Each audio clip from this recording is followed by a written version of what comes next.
Hello, this is Jake Light, Gaming Lawyer at your service. The video you're about to see is an edited version of my streaming of The Great Ace Attorney 2 Resolve on Twitch. If you like what you see, consider leaving a like or comment on this video, or subscribe to the channel and click on the bell to be the first to watch the latest content. Otherwise, if you want to catch me live and interact with me on Twitch, the link is in the description below. As always, take care, stay hopeful, but be critical. Enjoy the show. Welcome back, alright? Welcome back everyone. I'm doing this intro again because I will be uploading this VODs on YouTube channels as well. So yes, we're doing this. This is the third session of The Great Ace Attorney. So far, it's been great.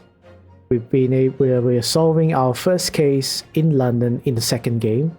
The Great Ace Attorney is a two-parter. I finished this first game, and now we're playing the second one, and we're continuing the story.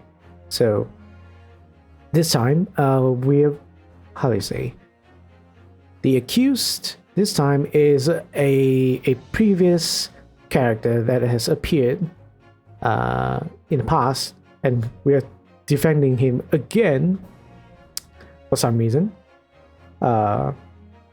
We'll find out, right? We'll find out. So, yeah, wait. Has anybody? People know me. I'm a lawyer, right? Yeah. So, me, a VTuber lawyer, will be playing another lawyer and fighting cases. It'll be interesting, and I'll be doing a lot of voice acting. Hopefully, I can do long enough before my voice gives away, so be a lot of fun. My law is still being worked on, but I hope your stream is going well so far. Yeah, it's going well. It's going pretty well. I may start streaming later, but maybe I've get enough followers. I need more emo slots. Oh, nice. Very cool, very cool. I hope you are able to be successful with whenever you're gonna start streaming. People love, I think a lot of people like doggy VTubers. I think there's some, although I personally haven't followed them, but you might be the first. I'll follow you now, right? I'll follow you now. I'll follow you now and see you. Hope to see you stream Poppy the doggy. All right, so let's start with The Great Ace Attorney. Right. Okay. 22nd February, 1:11 p.m.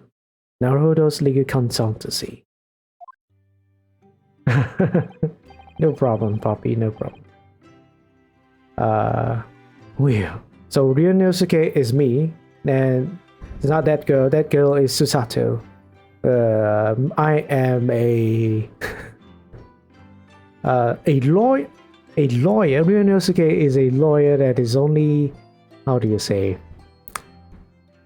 haven't even been a year since he started practicing, and also hasn't even been a year as well that he started studying law. So you might probably expect that someone with so little experience would really be very bad to be a lawyer. But no, somehow he managed to be, he's a Japanese law student originally, but suddenly have to become a lawyer because of circumstances. And now he's fighting cases in London, right? Not Japan, in London, which is amazing. But in a foreign legal system. So yeah. Oof, what's it? So the girl that we're seeing right now is Susato. She is something called judicial assistant, which I'm not sure is a real thing. I've never heard of a judicial assistant in regards to like helping a lawyer to work on cases. If that is the case, we wouldn't really call them a judicial assistant. Someone who isn't a lawyer but helps with legal work is normally called a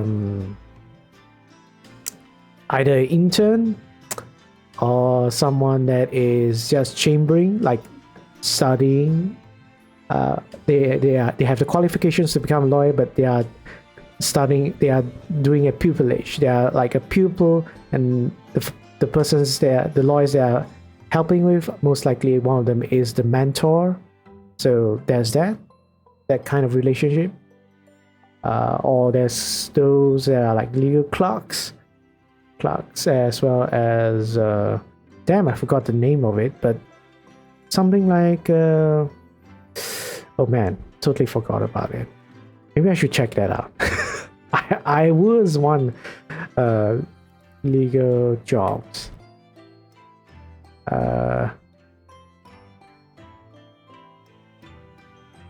What is that name? Like paralegal. Ah, shit.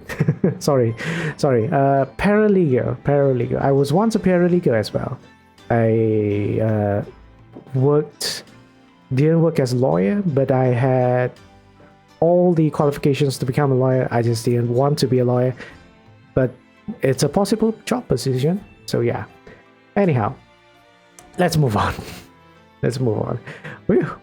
We made it back in one piece. Just. To be perfectly honest, I thought we were finished there for a while.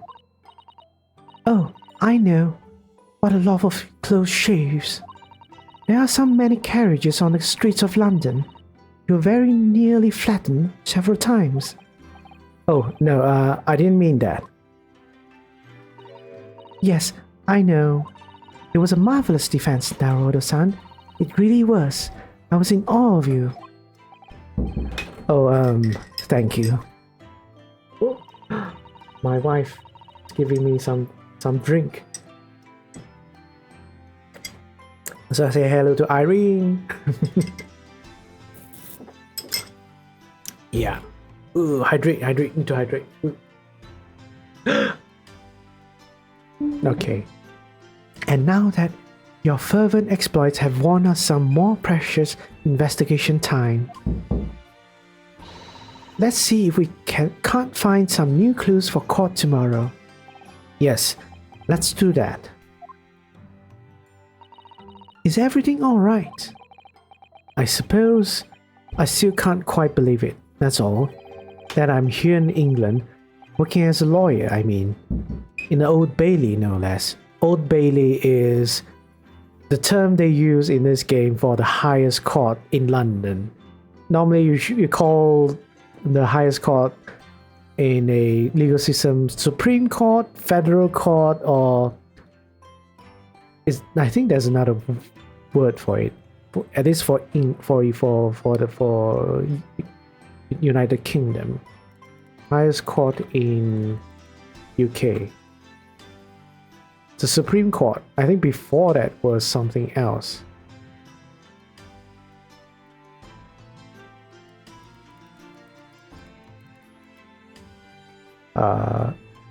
Appellate Committee of the House of Lords. Yes. It was called that. A really fancy name. Appellate Committee of the House of Lords. Anyhow. Let's continue.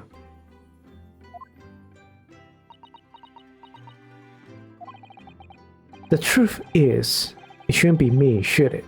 It should be him standing in my shoes. Oh, I know what you're talking about. It should be Kazuma. Which I think our friend here, Ryunosuke, has feelings for. Or at least how I voice acted him to sound like he has feelings for him. It was Kazuma-sama's wish that you follow him to Great Britain and work alongside him.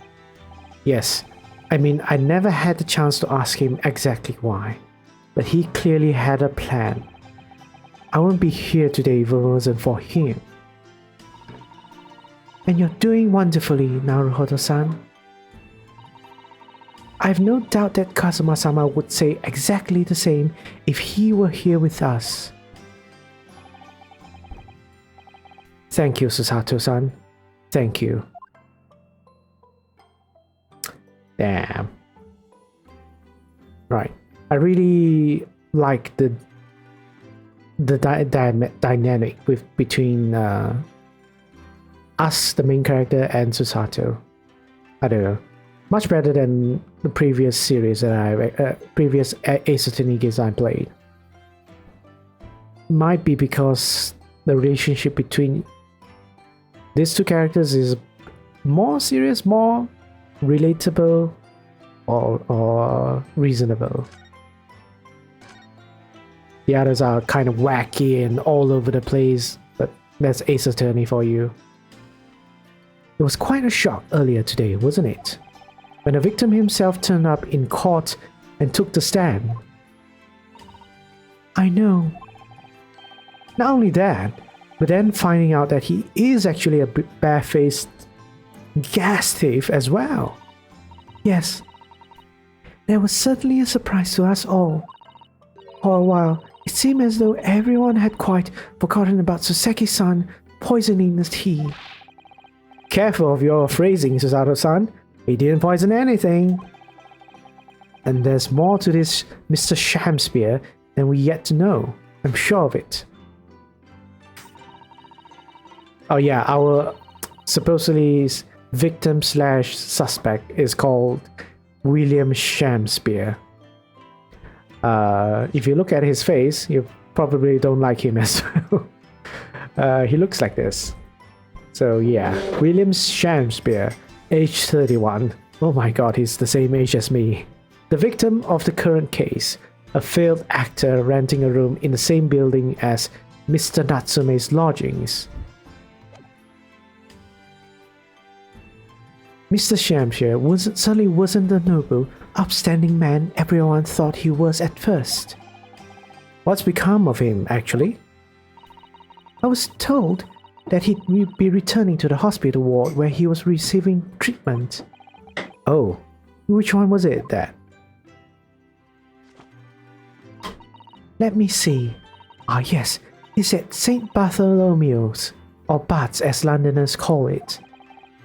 We know that place, don't we? Yes, we visited Miss Green there yesterday. It's the same hospital which she was taken. Ah yes, after Soseki-san stabbed her in the back. Do be careful of your phrasing, Naruto-san. He didn't stab anyone. Perhaps we both owe Soseki-san an apology. Yeah, so Soseki-san is our defendant here, the person that is being accused of all these criminal offenses. And if you've watched JoJo's Bizarre Adventure, at least the first season, you will know why I say he looks like a certain person. St. Bartholomew's. Yes, we should probably visit the hospital later.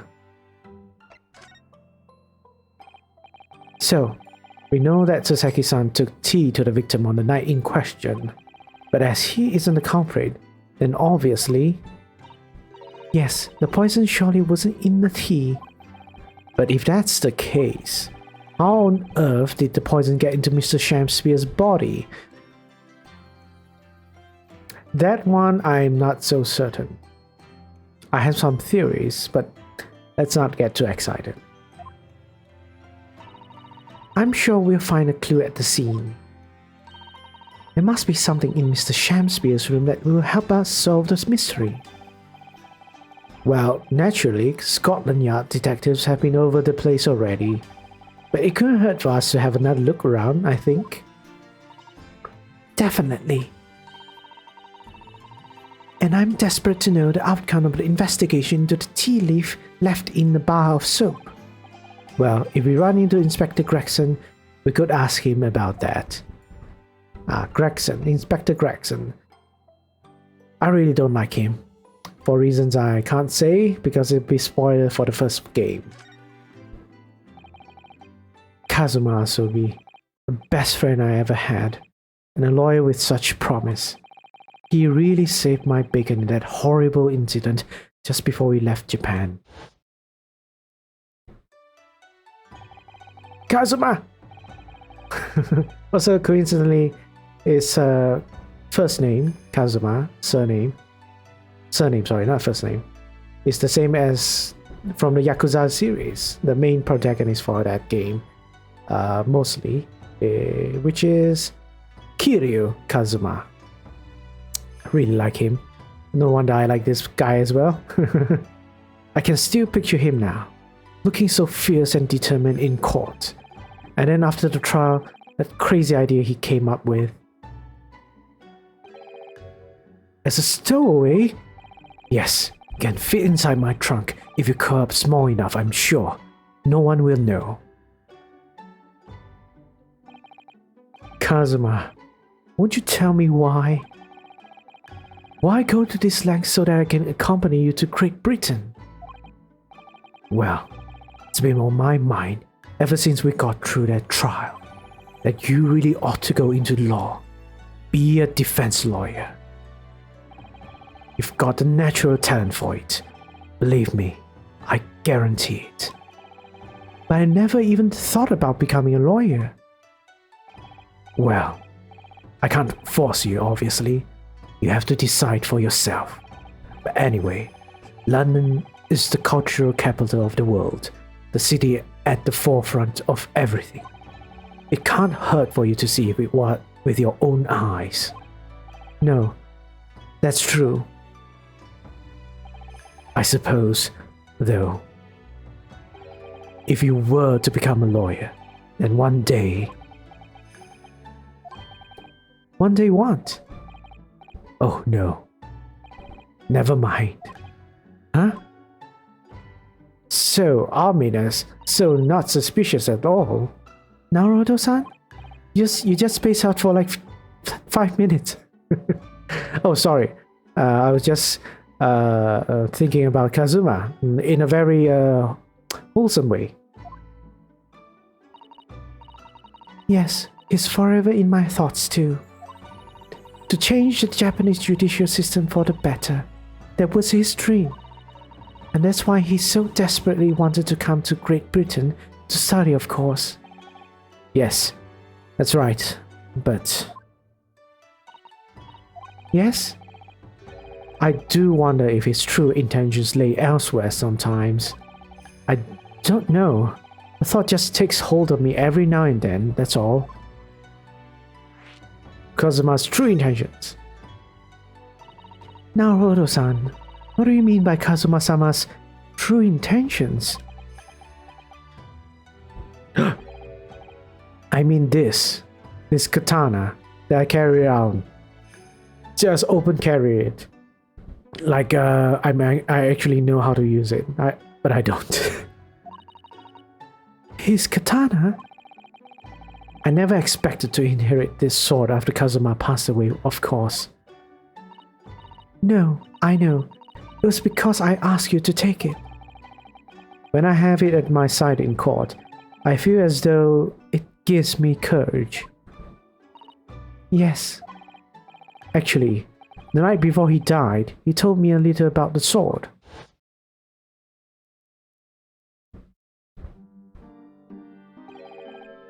Karuma? That's right. It's a prized sword that's been passed down through generations of the Asogi clan.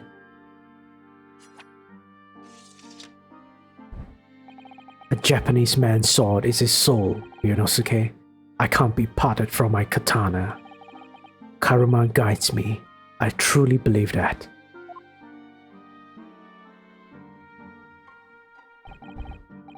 So its name compels its wielder to slice evil in two? Not that you would need much compelling. On that subject, there's something very important that I have to do in Great Britain. Something you have to do? Yes. I appreciate you seeing it through with me. Of course I will. Whatever it is, I'll see it through to the end with you. I knew you wouldn't let me down. What did he mean by something very important that I have to do? I had hoped that the answer to that question would become apparent when we arrived here, but as yet I have not found a single clue.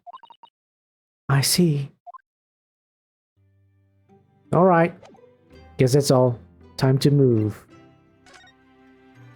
Uh, let's go downstairs if there's anything to do. 2nd February. Sholmes treat. I'm gonna do a voice people might cringe, but brace yourselves, okay? Oh, Bruno and Susie, hooray, you're back! Hello, Iris. You're in fine spirits as always, I see. I am, and you look as immaculately presented as ever, Susie. Oh, you flatter me. Well, you couldn't have come at a better time. I've just made a pot of tea. I'll set some cups. Really? Thanks, Iris. But actually, what is that foul smell? Someone pooped it. Aha! The Wanderers returns at last. Where on earth have the pair of you been? We've been in the court. Oh, for Mr. Moustache's case. That was today, was it? Right, so this guy is a parody version of Sherlock Holmes. But in here, he's called Herlock Sholmes. Very creative. I'm sure I mentioned it only yesterday, Mr. Sholmes. I'm sure you did. You think you did? Well, we can laugh about it now.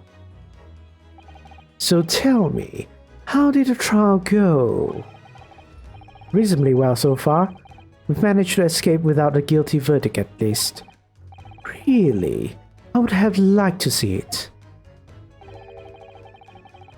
And I must pass the time of day with Mr. Reaper again. It's been so long. Is Lord Van Zix an acquaintance, Mr. Sholmes?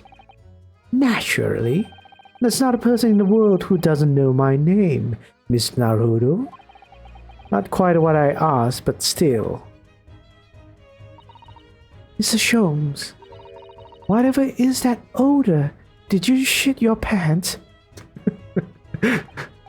Yes, what is it? It's fate, but absolutely awful. You really did shit your pants, Herlock Sholmes. Ah, indeed. That's a scent of victory. My dear fellows, victory in science. I pooped my pants. Oh dear. Alright, I'll bite. What's he up to now? Alright, let's confess. Lord Baron Van Zix. Yes, it's an interesting sobriquet he has, isn't it? The Reaper of the Bailey. Once the legendary prosecutor has fought for someone's conviction, that person is doomed. Even if he or she is found not guilty by the courts, sooner or later the hapless soul will vanish from the capital. But vanish how exactly? By falling under a passing carriage, or drowning in the Thames, or succumbing to a sudden fever, or quite out of the blue, being set upon by a highwayman. There are numerous routes to one's final terminus, my dear fellow. Oh, hydrate! Thank you, Ihara. Oh, Ihara. I thought you were Isaac, but sorry about it. Ihara, hey! Oh shit, best voice act. Let me give you a shout out. How are you? Waltz was here just ago. I'm not sure she is still here, but maybe lurking since she's working. But yeah, welcome. How are you? Let me go hydrate.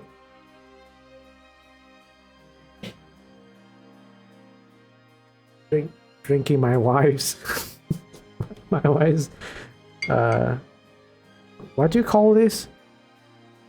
Herbal tea.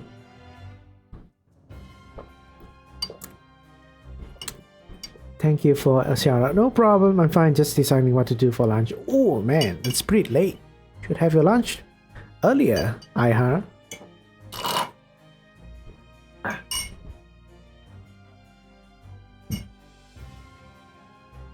Okay. I'm back. Yeah, I always have late lunch. Oh.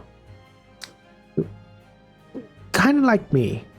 Although I think mine is a bit weird now, since when I'm doing Ace Attorney playthroughs, I want to do it in one shot and I don't want to take a break. So I had my brunch, sort of. So hopefully it will last me for the entire session. Yeah, I always have late lunch. Oh, I can't relate. Yeah, so alright. So we're playing Ace Attorney, voice acting for all sorts of characters. You're gonna be seeing a lot of weird sounds from my mouth. So brace for it, alright? Hope so it would continue to voice act more. Yeah. Hope so too. There are numerous routes to one's final terminus, my dear fellow. It all seems a little far-fetched, really. Well, on the bright side, Mr. Moustache is fighting fit, for the time being at least. That's not overly reassuring. If the rumors are true, though, the obvious conclusion would surely be that those acquitted are, well, by Lord Van Ziek's own hand. As it happens, Mr. Sato, it is quite impossible. Oh, why? Naturally, the man very quickly came under such suspicion. However, whenever these incidents occurred, the Reaper always had a cast iron alibi. Really? And so his reign continued, but 5 years ago, he vanished from the courts, never to appear as a prosecutor again. That is, until you arrive in the country, Mr. Naruhodo. Suspicious. Yes, so I've heard. In fact, it was the very day I arrived, when I first thrust into the trial at the Old Bailey.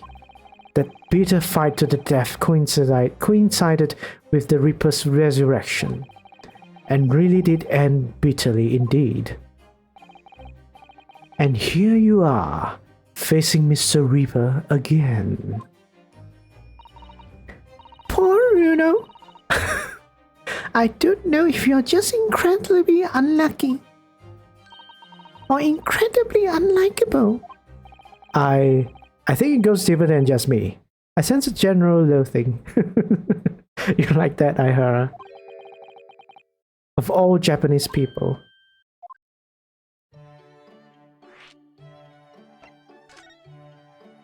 Oh yeah, are we gonna talk about the elephant in the room? Why our prosecutor friend is super racist. So, what is that incredibly foul smell? Again, did you poop, Sherlock Sholmes? Ah, well, most probably this, I would say. What is that? My dear fellow, it is of course my latest invention, liquid poop. A chemical test that can identify whether or not a tea is genuine at the drop of some tea. Oh my! There are some unscrupulous sorts manning the stalls along some London's less frequented streets. They regularly sell what purports to be high-quality tea, but is in fact merely dyed leaves of drab flavor. Oh. Well, that's certainly unsavory behavior. So, when one is presented with what appears to be black tea, one must be careful. Iris. Isn't she cute? At the ready, honey. Let us add a drop of my chemical to this cup of tea here. Do you see what happens? Oh no, it turned black. It's turned completely black. And what a foul odor it's giving off. Should I just continue making poop jokes? Oh man. Okay, never mind. Continue. Indeed, the blacker the tea becomes, the more foul the odor is, the better the tea is. What is in your chemical, Sholmes? Is there really... I mean, if it makes it stink, the only chemical that I know that is very stinky is sulfur. So you're adding sulfur to the tea, and somehow sulfur is interacting with the contents of tea leaves. Anyhow, as far as I know, sulfur smells like really, really rotten stuff. So yeah, could be sulfur or could be something else. It would appear that this cup was a particularly fine Darjeeling. I heard that type of tea, but I don't think I've really tried it, or I don't think I ever tried Darjeeling before. That's very ingenious. But what do you do with that black liquid now? I drink it. Why, I drink it naturally. Surely you would like to drink it, wouldn't you? There does seem to be a rather obvious problem with your new invention, Mr. Sholmes. Hence, why this chemical test is merely a test, my dear madame. Right. I don't know why I got mind blown by this conversation. The point is, we are entering a new era of science in the world of criminal investigation also. Yes, forensic science.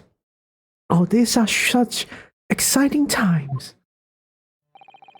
I regularly engage in this scientific experimentation alongside my unofficial consulting detective work. The Sholmes method will be the foundation upon which modern investigative technique is based. This little tea indicant was a happy byproduct of my ongoing forensic science research. Forensic science? I suppose I should find out more about that. Man, we have a lot of things to talk about with Sherlock Sholmes. Sorry. On record, I don't like him personality-wise. But on principle, I can agree with whatever he's doing. Because the first time I interacted with him, quote-unquote interacted with him, I don't really like his proud personality, like overconfident, proud personality. But then again, it's a fictional Sherlock Holmes type of Sherlock Holmes. He's always right. So there's that. With Mr. Natsume, who I'm currently defending, being Japanese as well as Mr. Sato and myself, I felt even more keenly in court today. For some reason, Lord Van Zyck seems to have an inherent disdain of the Japanese. You can just say he's racist. Indeed, it is an interesting observation. Do you know something about it? Do you? Wait, do you know something about it? Do you, Miss? Shouldn't be like, you know something about it. Do you, Mr. Sholmes?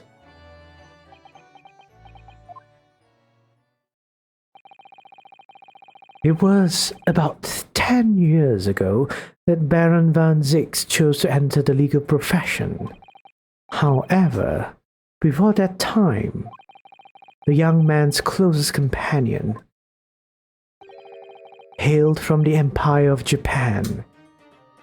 Yeah, this is something that was mentioned at the end of the last game.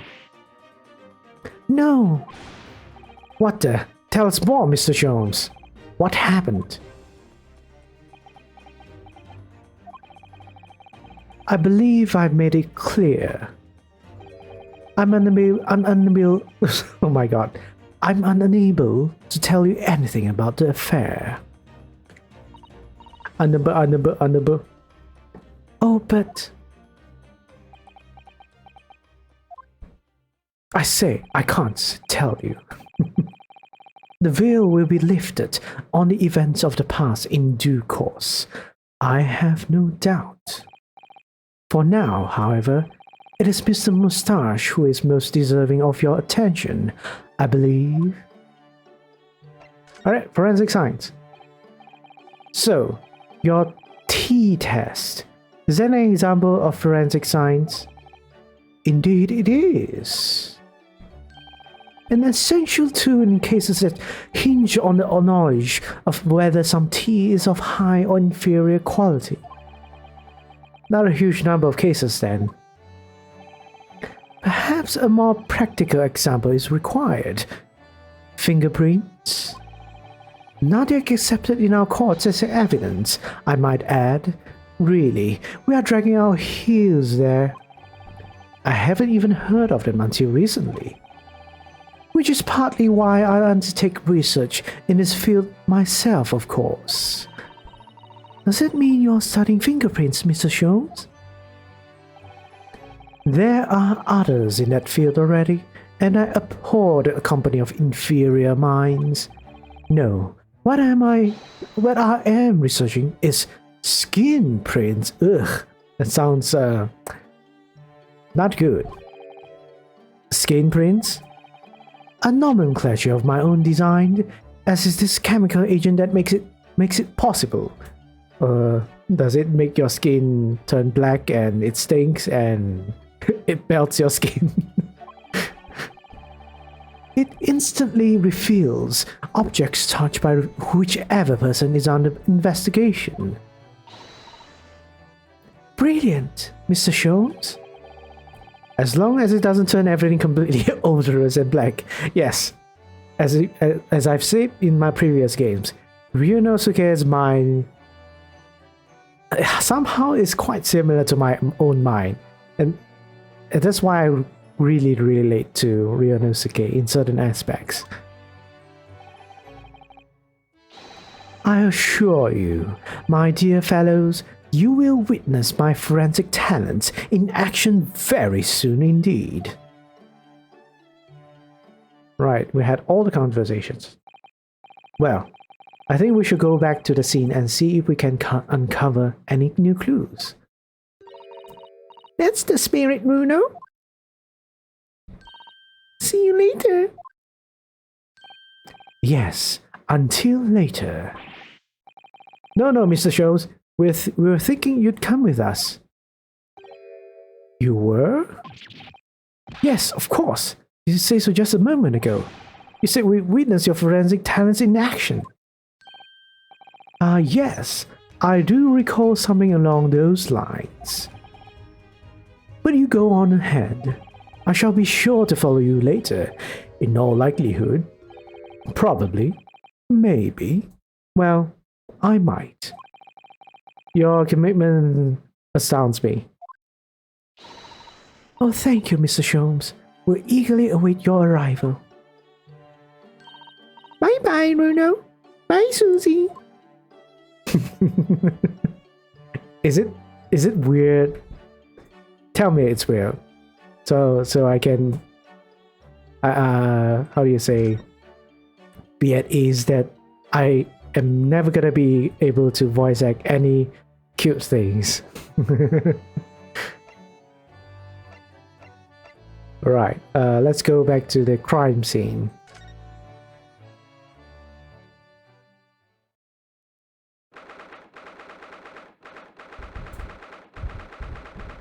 It's 22nd February, Mr. Natsume's lodging, ground floor. Oh, hello again, Inspector Gregson. Right, British. What are you doing here? Well, we were hoping to have another look around, actually. Lawyer representing the defendant has a right to examine the scene, as I'm sure you're aware. Yeah, I know the score. Oh yes, one other thing. The soap on the ledge outside the window. Did you find it? With the tea in it? Yeah, we found it alright.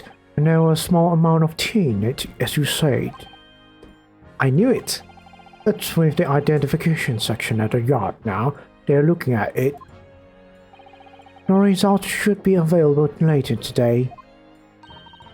That's wonderful news. Thank you. Yeah, you have something to say. Pretty impressive performance in court this morning. Sorry? Nothing. Forget it. Just make sure you don't disturb anything in here. Oh, our detective is already here.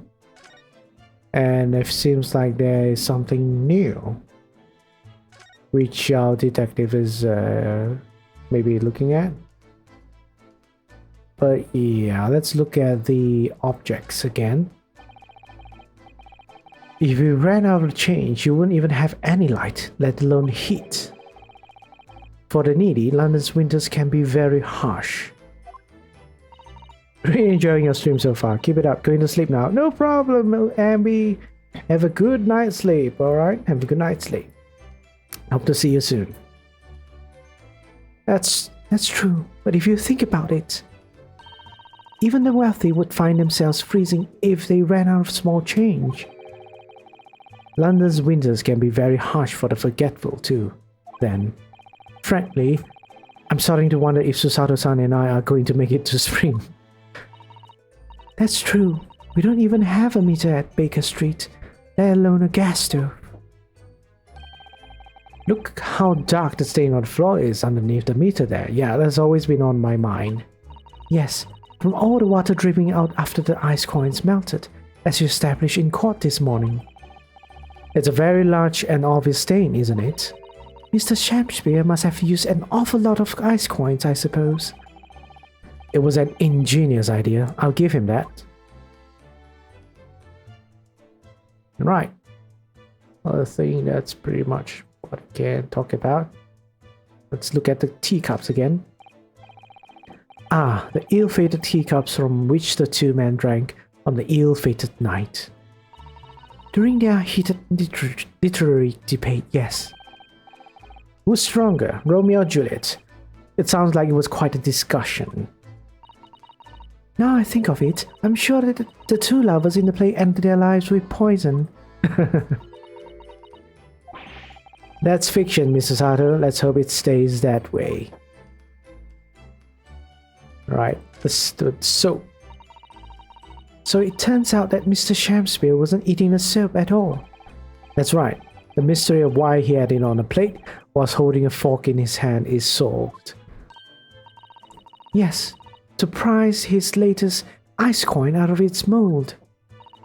And in the process, he accidentally broke the bar of soap in two. It certainly was hard to imagine, let alone deduce. Right, I think that's pretty much it. There's still the envelope that we never found out what's the deal with it. Let's look at the window again. The sun never shines in this room, thanks to the depressing, bricked-up window. Yet, with enough determination, you can always remove the bricks to set some soap outside, can't you? That sounds like a very wise life lesson, Mr. Sato. Only if you plan to follow a life of crime, Mr. Naruhodo. Okay. Let's talk to our detective. Mr. Sholmes, what are you up to over there? What a question, indeed. Was it not your good self who asked me to attend the scene? Oi, what are you doing here, Sholmes? What are you up to over there? What are you doing here?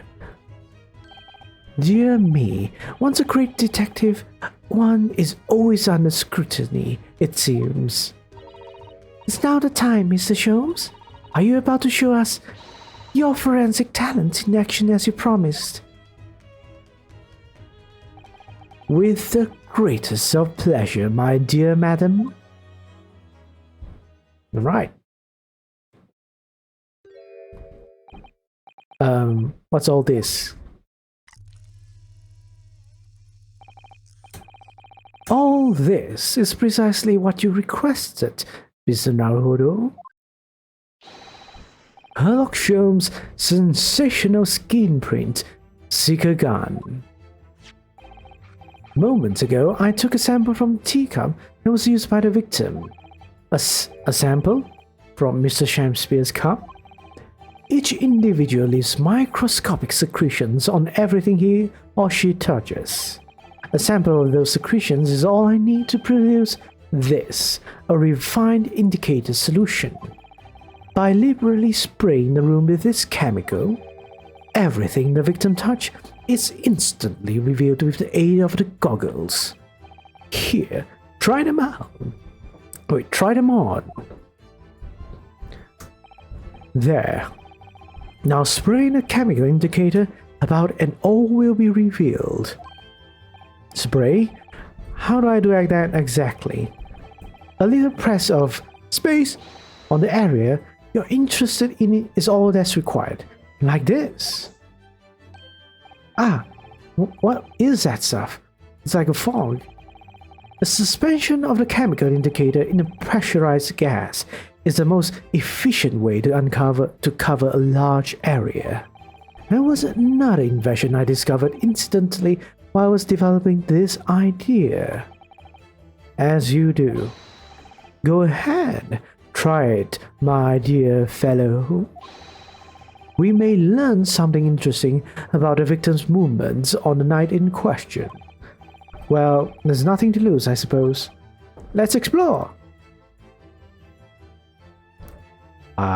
Spray. Spray. Spray. Spray. Ooh.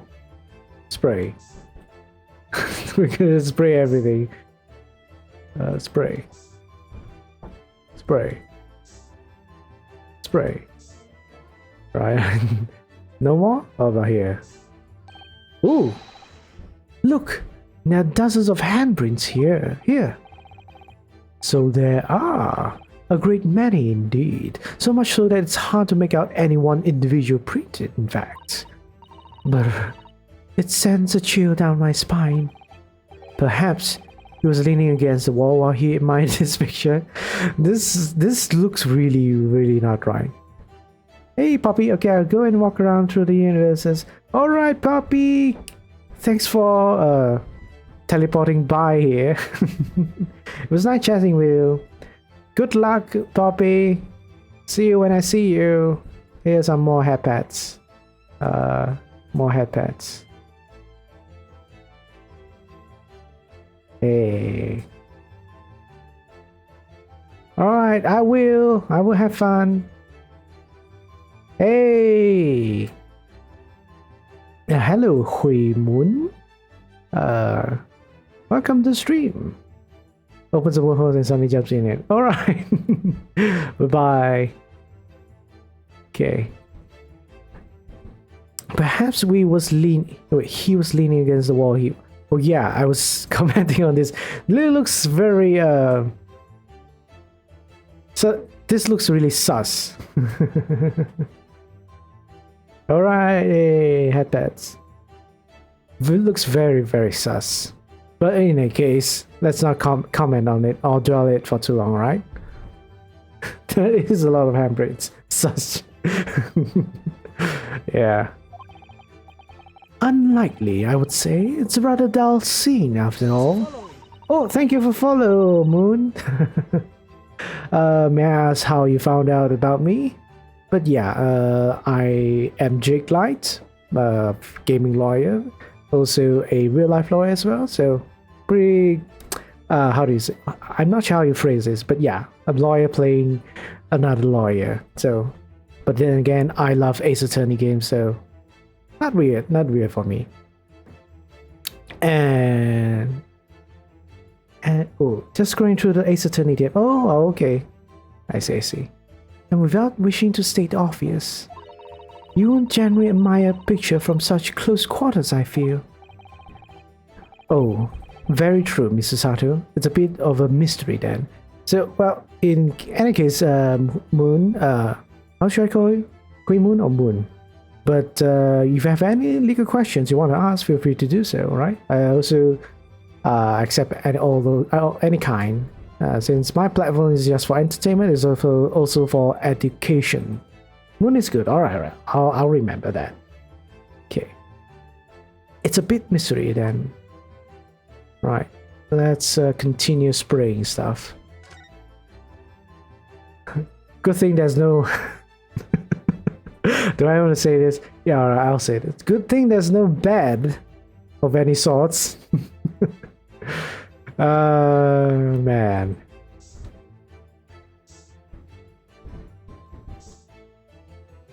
Okay, I don't think there's anything else we can spray. Yeah, nothing on the floor.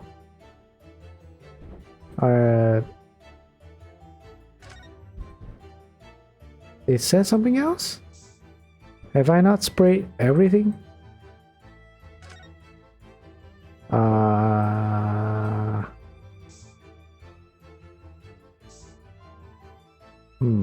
This?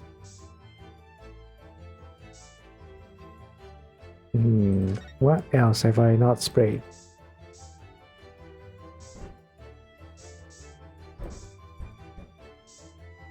Here? Pretty much covered all the places already.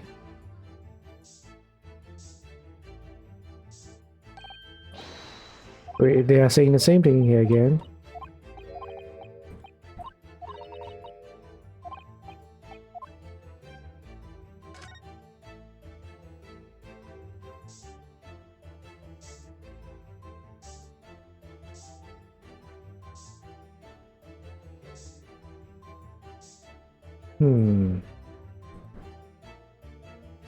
Yeah, what am I missing? Am I missing something?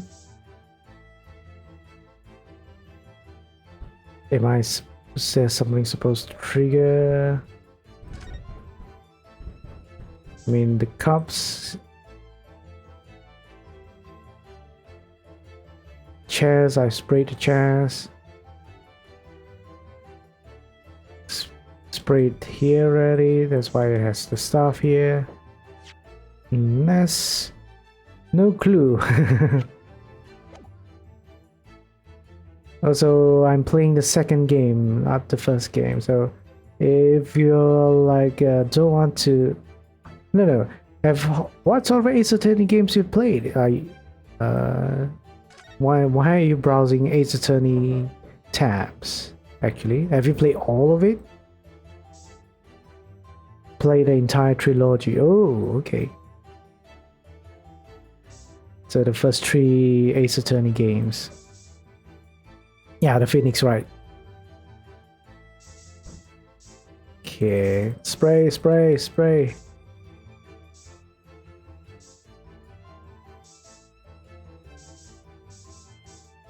I'm literally spraying everywhere.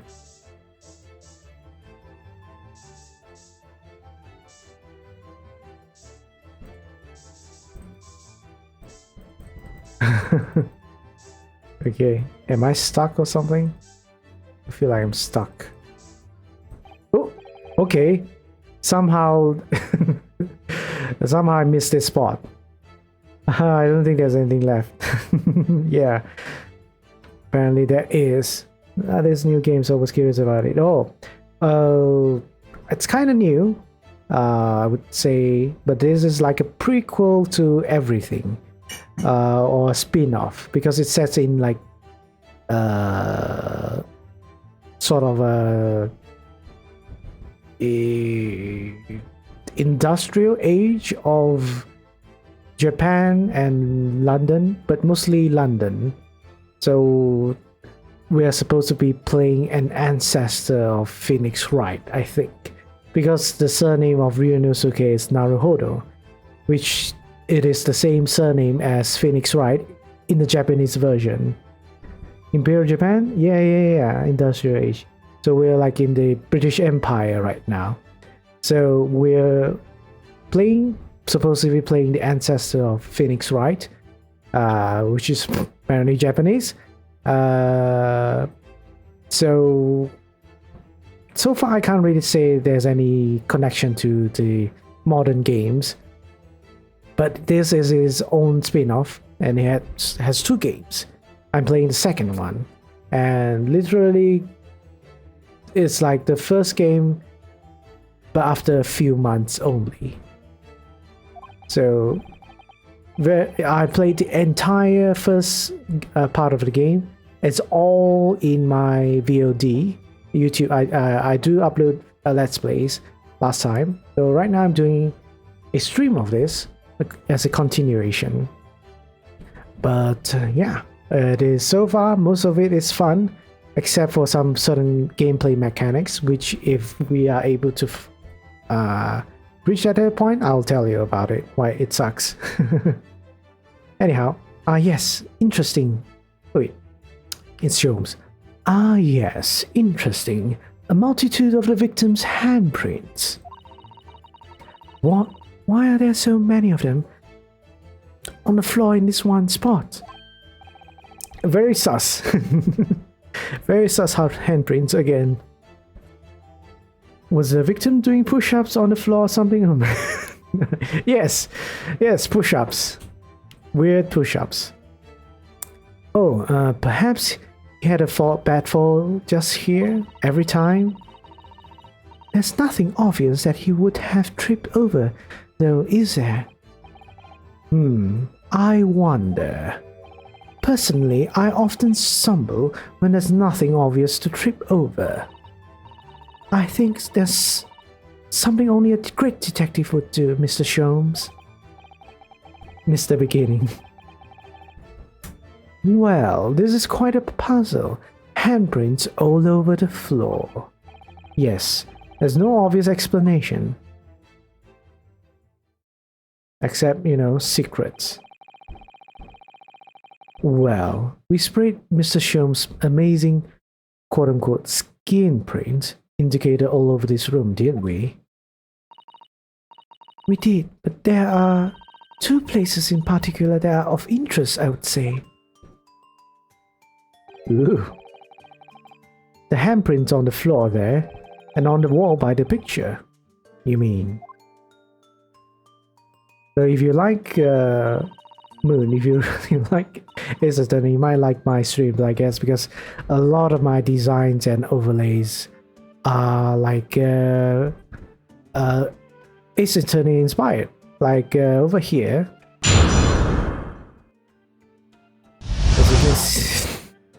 as you can see, the transition as well as the overlay for my normal streams is based on is inspired from Ace Attorney, as well as over here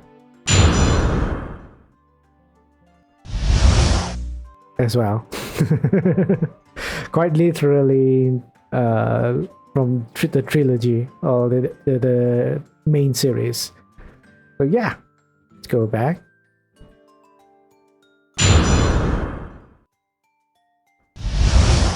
All right, so I'm a big fan of Ace Attorney. It might as well, like, I'm a lawyer myself. Let's just go heavy on it. Yes, and I think the floor warrants closer investigation. It won't be a moment. How did the victim die? Oh, the case. So quite surprisingly, the victim didn't die, and apparently the victim is kind of the suspect right now. So in our case, there's 2 main persons. The accused is Saseki Natsume, right? Is the accused person.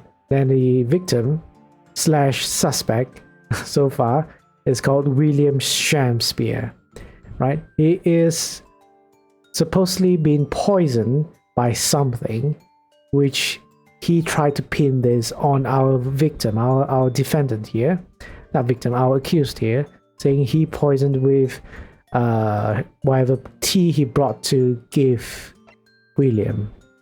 But we found out that that's most likely not true. The tea wasn't poisoned. Something else poisoned William Shakespeare. We do not know what. And William Shakespeare is not a credible witness, as we found out in the first trial. And because of that, the trial had to end, and now we're doing more investigations. So yeah, there might be more things to this, right? So why they say this accused was not credible was that he also stole gas illegally, of course, from the company. And quite interestingly, there's a system in this game where in the court there are jurors, a jury system. Basically, a bunch of random citizens are selected from London to go to court and decide a person's guilt. That is a very brief explanation of what that is, but I can tell you it has all sorts of problems itself. But coincidentally, one of the jurors is a very, very key important person. She is the wife, the owner's wife of a gas company, which coincidentally is the gas that's being supplied to Mr. William Shakespeare's room.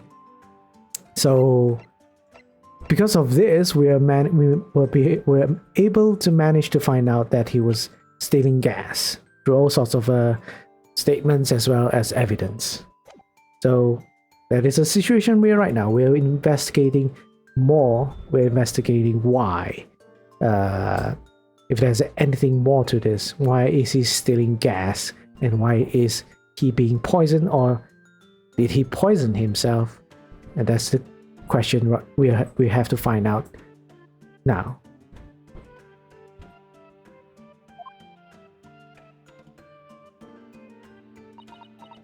Okay. What is it, Mr. Sato? Look here, Miss Naruhodo. One of the floorboards has popped out. One of the? You mean it's a secret hiding place? Excellent work, Mr. Sato. So, what do we have in here? Oi, what are you lot doing? What are you lot doing? Inspector Gregson. Stand aside right this minute. It's my job to investigate there. No need, Inspector. You continue to dig into your portion of tubes whilst we dig around under the floor here. Your fancy talk's putting me off my foot anyway, Sholmes. A new bit of evidence is exactly what I need.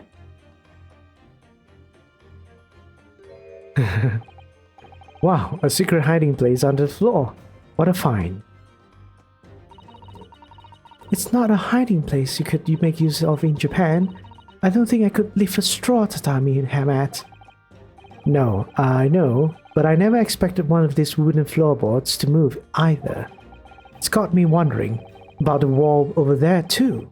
Aren't you curious? Oh, I'll investigate at once.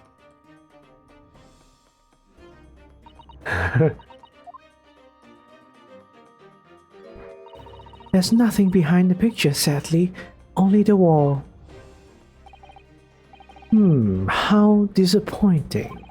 But then, how do you explain the handprints? I really can't think why anyone would have been touching the wall over and over in one place like that. Click. There you are. A print for you. The photograph of the handprint on the wall has been... Oh yeah, alright. We have new evidence. Oh, thank you very much. This invention can make prints too? Now then, I wonder if Inspector Gregson has found anything on the floor there. I'm desperate to know. So am I. Gregson, tell me, what are you looking at? I'd love to know if there's anything hidden underneath that floorboard there. Allow me to ask, Gregson, now. After all, we're well acquainted. Inspector Gregson! Really, it's been too long. What is it, Sholmes? I thought perhaps you might show me what you found there, seeing as we're such good friends. We're not friends. No, I suppose not. A dismal failure. Yes, I heard. Ugh, I killed to know what was under that floorboard.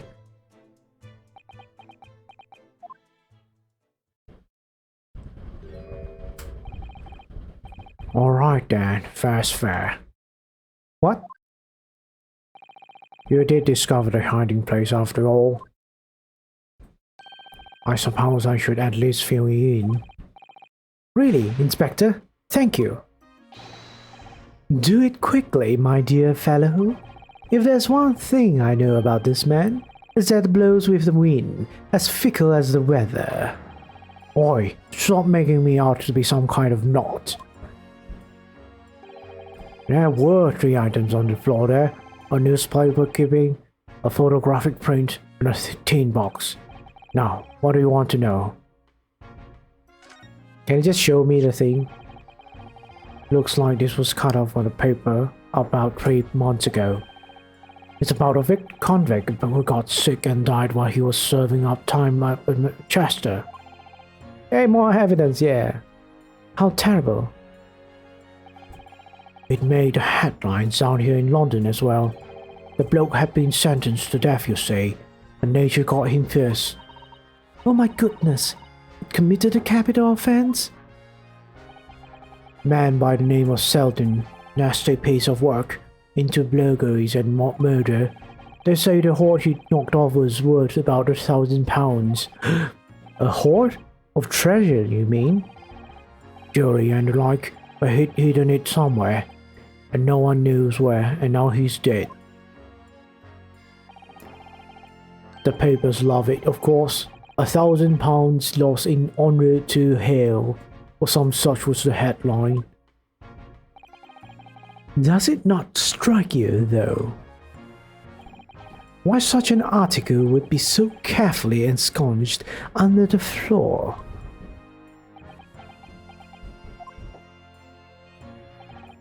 I suppose now you mention it, it does seem a bit odd. Perhaps I'll go over the paperwork we got on Selden back at the yard and see if I can turn anything up. Wait.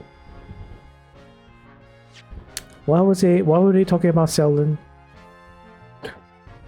Sentenced to death, but nature got him first.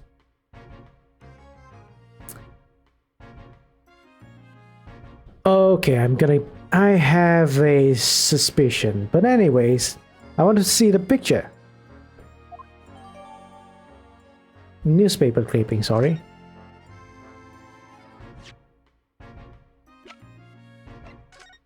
Oh, there's no picture. Condemned criminal dies of natural causes in prison. Manchester's Strangeways prison announced the death of convicted murderer and burglar Selden by natural causes in the early hours this morning. He had been suffering with fever since the end of October. Alerted by the shouts of his fellow cellmate, medical staff arrived to find him already dead before his capital punishment could be carried out. Sounds very suspicious. Okay, the picture is also suspicious. Very sus. Ooh! Gary Depp! Ooh-hoo-hoo! So, this is the photograph I found. Looks reasonably recent to me. Yes, it would appear to have been taken on the street in front of a house here. And the gentleman on the left is Mr. Gary Depp. And the gentleman on the left is Mr. Gary Depp, the landlord, of course. Well, who's the young man on the right? Mr. Gary Depp's son, perhaps? Perhaps. You can take the print if you like. Really? Are you sure? We can presume, therefore, that the yard already knows. The identity of the young fellow that is. Ah, is that true? Well, it's too bad if we do. Unfortunately for you lot, leaking information is one of my pastimes. My dear Inspector, if I may be so bold as to point something out. Pastimes are for one's leisure, but this is for work. Damn, all the more reason I'm not telling you. A dismal failure! Yes, I heard.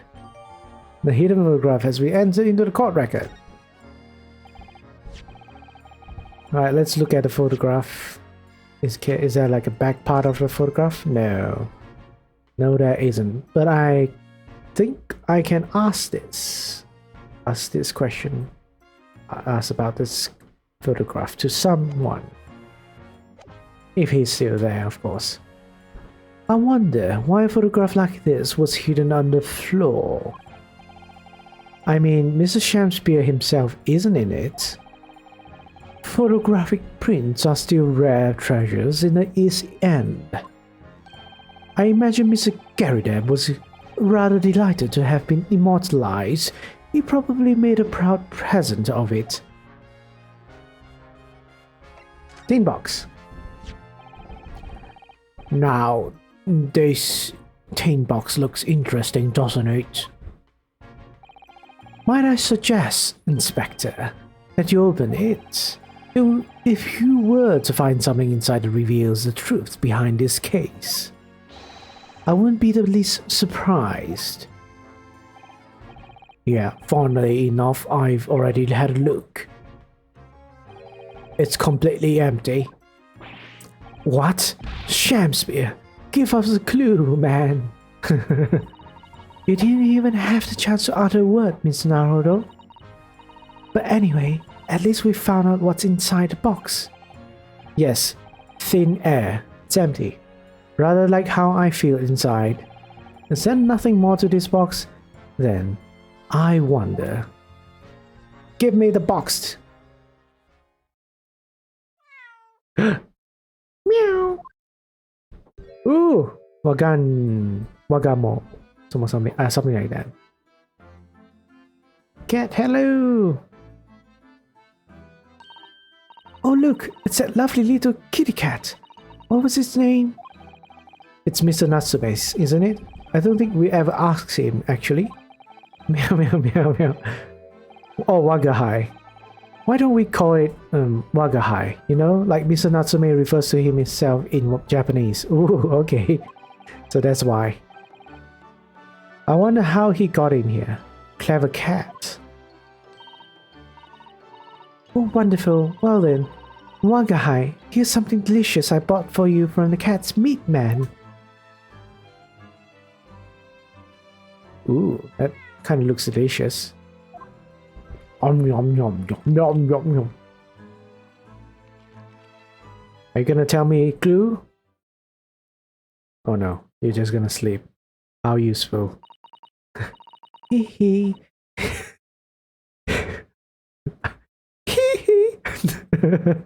I had to do it. I had to do it. He couldn't be happier now. Look. I just hope we can bring some happiness to his owner, too. Time to question that cat. Yes, let's question it.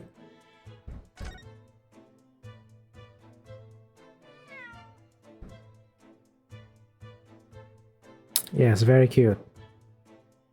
Are you gonna tell me something? Who's the killer? Was it cheeky little meow, Wagahai? Oh, but he's so adorable. I could sit and watch him forever.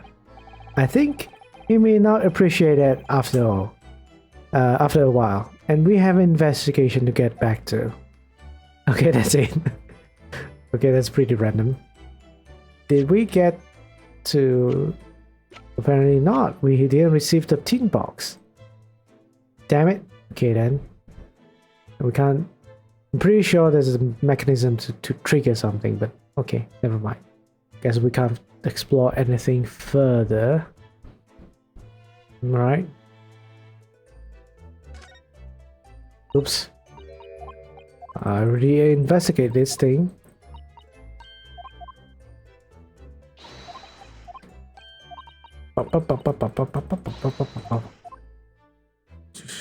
Right. Yeah, let's move on then. Garret's room. Let's ask our landlord, what do you think of the picture? Because you're in it, you know. Mr. Garrett appears to be out. Oh, okay. How convenient. Oh well, I suppose we just have to come back again later. I think we have another place to go, but let's see if there's anything in Briar Road.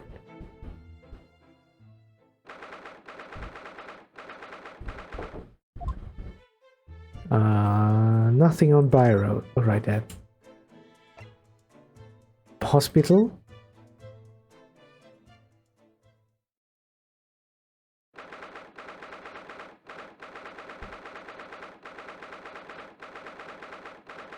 Okay. What do you suppose is happening? It sounds like some sort of disturbance. Yes, I hear angry voices. Be not angry, O ample lady. Verily thou art mistaken. Oh no, how do I did her voice again? I think it's British, but kind of shy and kind of soft-spoken or so. So kind of soft-spoken. Well, like it is. I think like this. Mistaking my foot. You're looking at my painting. The eye of man hath not heard, the ear of man hath not seen. 'Twas foul indeed the poison that moustache villain gaveth me. Forgive me, milady.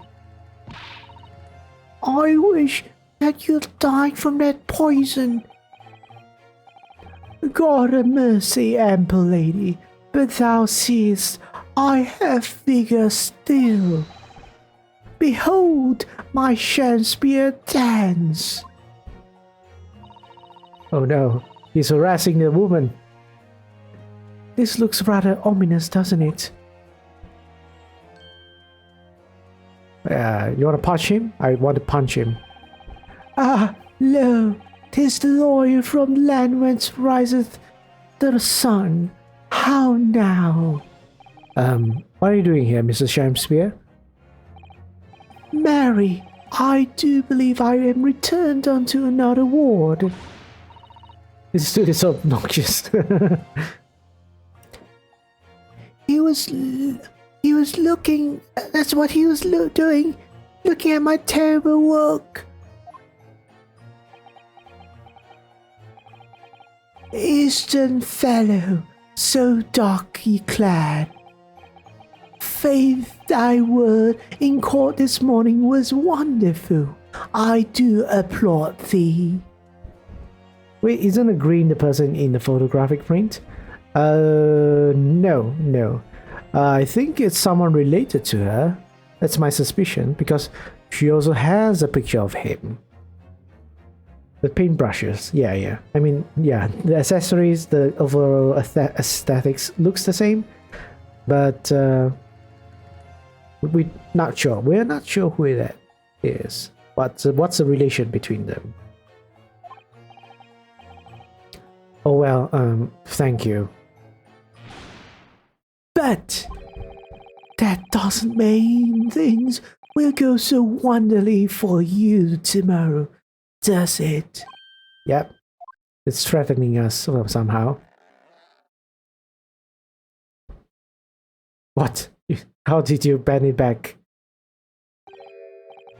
Anon, exeunt.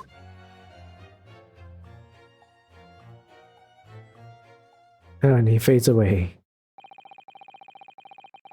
Mr. Shamshire might technically be the victim in this case, but there's definitely a lot more to it than that. It's very hard to pin the man down.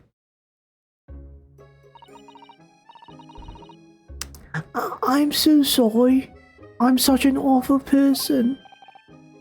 Miss Green, is everything alright? Oh yes, I mean, don't worry about me. They're about to discharge me, so I must get ready to leave now. Oh, I see. We're delighted that you'll soon be well enough to go home, Miss Green. Oh dear, you're too kind. I don't deserve it. Yeah, super low self-esteem, our friend here. Alright, can we investigate? No, we can. We already considered investigating it. Can we talk to her? So, are you feeling more like yourself today, Miss Green? I am. Thank you. I mean, people do recover from ordeals like this, don't they? Even people like me. Well, yes, it really was an ordeal, wasn't it? As far as I was concerned, I was just walking along in the snow one evening, minding my own business, and then completely out of the blue, I was struck in the back by a knife and collapsed unconscious for days. Of course, when I finally woke up again, the whole business had been cleared up already. What a terrible week it's been for you. Oh no, I'm sure I'm very lucky, really. I look back on this fondly. Really? Anyway, I must be getting my things together now. I'm ready to be discharged. Oh yes, of course. Sorry to take up your time when you're obviously busy. Okay, apparently there's not much to do. This is a magical cabinet that we can explore. There are lots of bottles in the cabinet, aren't there? Do you think it's safe to keep them like that? If you were... sorry. If you were a patient here, I feel sure you'd take some medicine by mistake when you were half asleep. That is a worry. At least the cabinet has a lock, even if it's only a flimsy looking one. Oh, I've no doubt you've managed to unlock that somehow while you were half asleep as well. There are limits even to what I can do when I'm half asleep, you know, Mrs. Sato. Right. That's a huge rat. I think we don't have anything too interesting to examine. But just to be sure, right? There are all sorts of medicine in this cabinet. Look, I'm not sure if it's safe living in reach of everyone like this. Maybe present her the photo. Oh, I can't. Unless I can, like, ask, like, she's, like, in front of me. And I can present stuff. But if she's, like, just sitting over there and not interactable, so then, yeah, I can't do anything. Yes, you're right. I can imagine if you were peckish, you might try a whole bottle of or two. Oh no, don't drink. Don't drink medicine as if it's like food. Well, at least there seems to be a little lock to secure the cabinet doors. Oh, okay. Do you know about a mechanic? Yeah. I don't imagine that would stop you if you were hungry. I worry that you'd break the lock. Hunger doesn't turn me into a criminal, you know, Mr. Sato. Yeah, see, I can't do anything. And then, this is the option.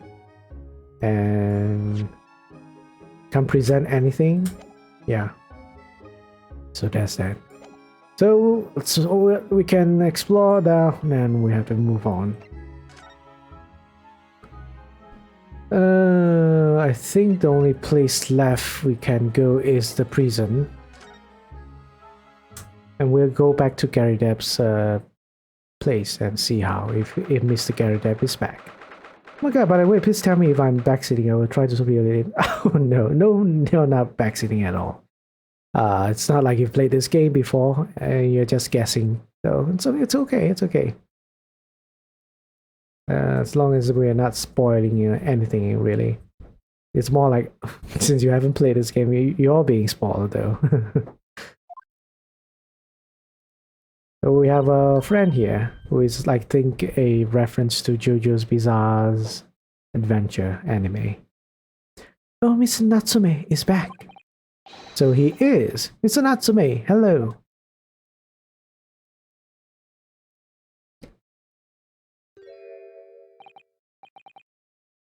I am a cat. Sorry? I don't know who Mr. Natsume is, or her lock shelves. I don't know about courts or trials or Old Baileys. I am a cat. That's what I am. Just it's man a furry. Moon. There's nothing wrong with being hurry, but he's not a furry. Absolutely not a furry. Mr. Naruto is trying to escape from reality. Trying to? He already has. Completely. So, what is your name then? Yes, yet I have no name. Mr. Naruto, he hasn't fully thought of his new identity yet. Maybe it's not too late to bring him back to reality. Do you think you could open your eyes for us, Mr. Natsume?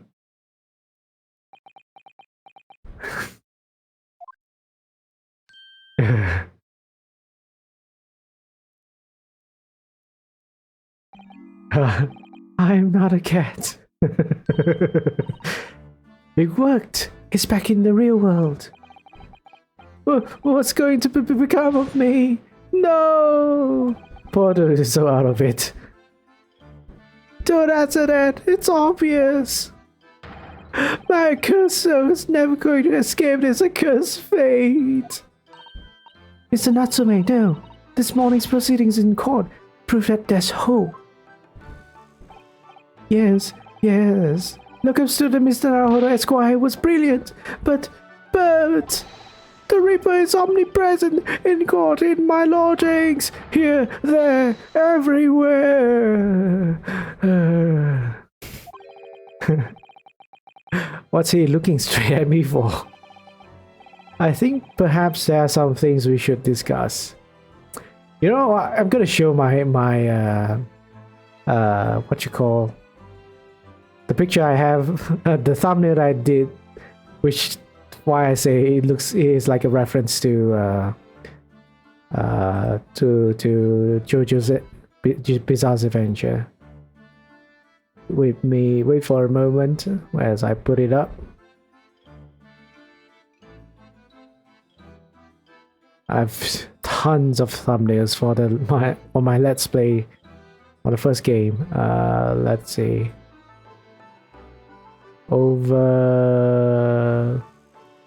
Over here. As you can see, yeah, in the previous game he is also in prison. So you probably, if you don't know who that is like the one of the first characters in the for season 1 of JoJo's. So yeah, I don't think the resemblance is just a coincidence. So yeah, I wasn't really sure he looked like him at first, but then once I put up the picture and compared it side by side, damn, it looks exactly like him. just a few things that are different only. But yeah, anyhow, that's him. Go. Let's continue. I think perhaps there are some things we should discuss. Oh, yes, we must. Alright, let's discuss. In my whole life, have I ever been so moved as I was today? No. Of course, if I cast my back, there were perhaps one or two other occasions that moved me more. But if I just blocked those out and today, being in that courtroom was... It was the most moving experience of all my life. Locums to the Mr. Naruto Esquire! You're too kind. Scotland Yard found the remaining tea, just as we deduced, and are analyzing it as we speak. There's nothing wrong with that tea. They won't find a drop of poison in it. That's a... Solemn Swarm Suseki certainty! Tell me, did you both drink the tea at the same time that night? Oh yes, most definitely. Remember, drink tea while it's hot. We both poured it down our throats like it was hot bath for our bellies. Oh my god. And at the time, we were both completely fine. As shown by the fact that he and Mr. Shakespeare then engaged in the Romeo and Juliet match. I suppose the focus of Miss tomorrow's proceedings will be how the poison was taken by the victim then.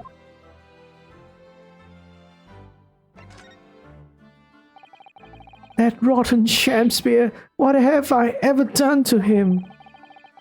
You don't recall him taking issue with you over anything you've done recently? I've been holed up in my room, immersed in books. I don't recall anything at all. Right, alright. Well, what I don't understand is why he didn't let me know sooner. Let you know what, Mr. Natsume? About the soup. Of course. What else? Oh dear. Are you struggling with such a meager stipend? Of course I am. If I had money, I would have chosen to live an accursed existence in such accursed lodgings. Oh yes, you said it's because the place is cursed that it's so cheap, didn't you? Exactly. Especially the room that I rent. The spirit of that capital offender who lived there still haunts the place and is trying to kill me. Capital offender? Might I ask, locum student Mr. Naruto Esquire, that the next time you visit me, Capital offender, you bring scores of super soft soups. wait, soaps can be soft? Alright. I don't know if there's anything I can present to you. I guess except for this one.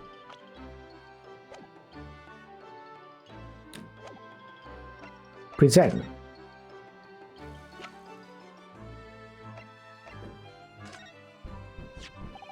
What's this? It's a newspaper cutting that we found in Mr. Shakespeare's room. So he knew, did he? Sorry? About this man, Selden. A convicted killer and the evil spirit behind the curse that afflicts my lodgings. What?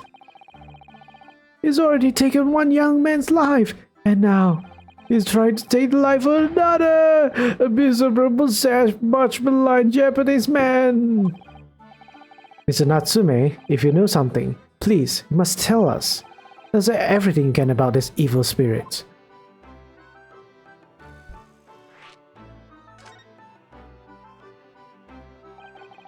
The truth is, I didn't know the details myself until very recently. That Selden man was arrested about a year ago now. And at the time, he was hiding out in lodgings, Mr. Gary Depp's house. What? He lived? Where do you know? Wait, what did he say? Where you do now? Where you do now? Okay. That's right. Yes, exactly where I live now. In my very room. Oh my, your room was previously occupied by a criminal found guilty of a capital offense? But before his sentence could be carried out, he died in prison. That was 3 months ago now. And that's where it started. The curse. What really is this curse you keep mentioning, Mr. Natsume? It's already caused one death. A few months after the criminal passed away in prison, a man died in his room. The man who rented it after Selden, in fact. The poor lodger, he was found dead in mysterious circumstances. The room was locked from the inside. Locked from the inside? Exactly the case we're dealing with now. So that's the convict's curse, is it? Yes, well, that was the start of it. Well, it's starting to feel like we're like in a Scooby-Doo case or something. They're all about spirits and stuff, and curses. Do you have any idea how the lodger before you passed away, Mr. Natsume? The official cause of death was asphyxia. When they discovered the body, the room was full of gas. Gas? Only found that out after I signed the lease. And Mr. Garrett came to tell me later. I couldn't stop myself trembling. Gas surge. In fact, if I'd known beforehand, I'd probably have been too scared to take the room. Landlord's list, luckily legal! Lucky for Mr. Garrett, maybe, but not so lucky for poor Mr. Natsume. And now you believe the curse is affecting you. It is! At first, I just felt as though I was being watched all the time. And then you talked about having nightmares, didn't you? The dead are trying to take me with them. They could come for me and try to suffocate me. Just when I'm struggling to breathe, I wake up. And the room is as cold as ice. But why is your room so cold? London winters are too cold to bear without any heating on overnight. But for some reason, even though I light the stove before I climb into bed at night, the pilot light always goes out and the room fills with gas. But that's terrible. That's exactly the same situation as what led to the previous occupant's death. And then there's what happened to Mr. Shakespeare last night, when he was mysteriously poisoned. There's clearly more to that incident than can be explained by the curse, though. Whatever can be the cause of all these strange happenings in Mr. Garrett's rooms? I think we have to ask Mr. Garrett for that. Can we go to me? Is Mr. Garrett now here now? Yeah, he's here now. I am smart. The problem sometimes with Ace Attorney is that you have no idea where to look around during the investigation times. You're just like clicking everything, clicking every corner of the screen, finding out whether you've missed something. But at least this time I am wiser. I'm trying to pick up clues as what the game is trying to tell me to go.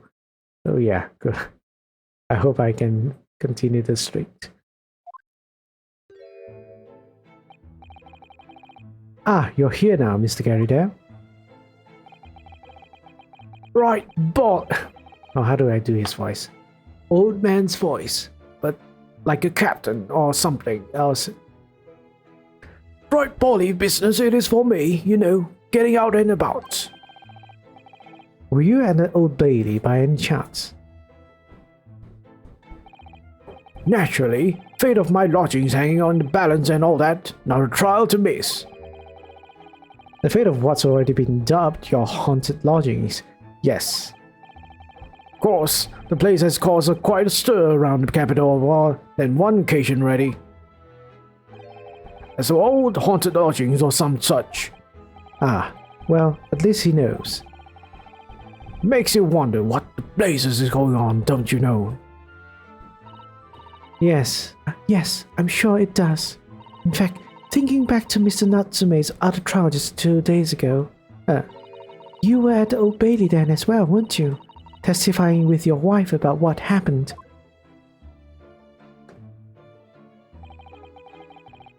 Stop off at the prison on the way home, in fact. Beastly business. I see. Yeah, so our Mr. Gary Depp here was involved in a previous case, both as a juror and as a witness. And the person that was ended up to be the criminal offender, it was his wife, unfortunately. And I'm not sure you can say she's a criminal offender because everything happened by accident. So I really am unsure why it would be a criminal offense to accidentally hurt someone. But anyways, so what brings you to my haunted abode today, eh? Let's have some conversations first. Some fishy fellow from the Far East and a failed actor chap of questionable character, eh? Yes, the house does seem to have become something of a magnet for rum fellows of late. Well, it's not really their fault, it's kind of your fault because you provide such a dingy rooms for them, you know. Thanks to that bally curse. The convict's curse, you mean? Ah, heard the stories, have you? Rotten scoundrel was arrested here, and then the next chap in the room goes and kills over. And there was that woman who dropped dead just outside the street, not to mention the actor yesterday. Am I next, eh? Well, can't help but get the collywobbles, can you? When you say the woman who dropped dead outside on the street, do you mean Miss Green? Because Miss Green, who was stabbed by the knife, and Mr. Shakespeare, who was poisoned last night, are both very much alive still.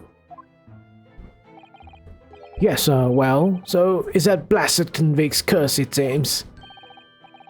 Personally, I should be quite content with such lodgings. Content. Sorry. A bath, a toilet, a fireplace, a fascinating history. Why, it sounds like the lap of luxury. I'm not so sure about that. Well, there's no bath or toilet included, and no fireplace either. But you do look out for your tenants, don't you?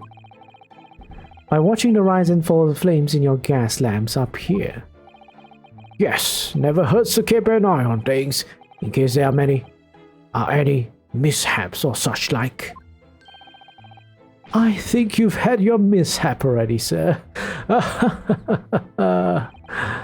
That's not helpful, Mr. Sholmes. Heaven forgive me. The word just came to my lips.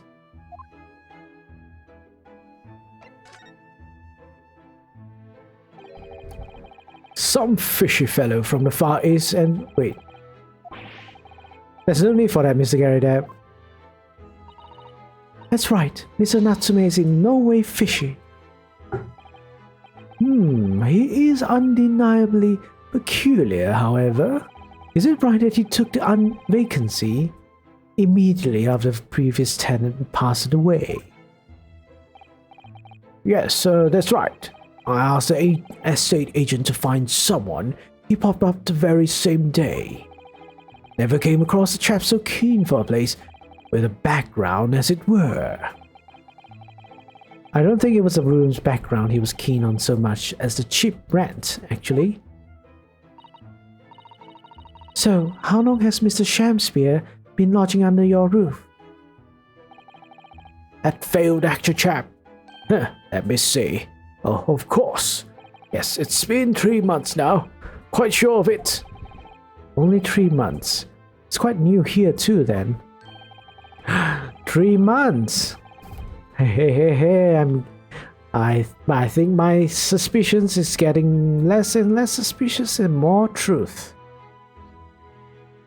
And to what do we owe your certainty in that regard, Mr. Gary Depp, if I might ask?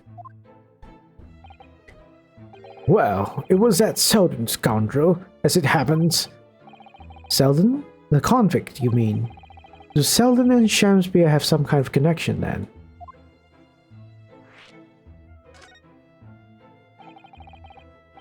That convict chap, Selden, passed away in the clink 3 months ago now, you see.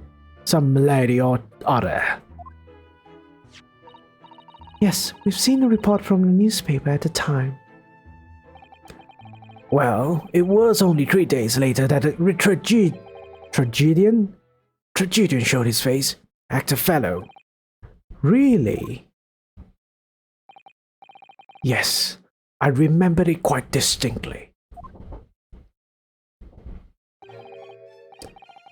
This world we inhabit.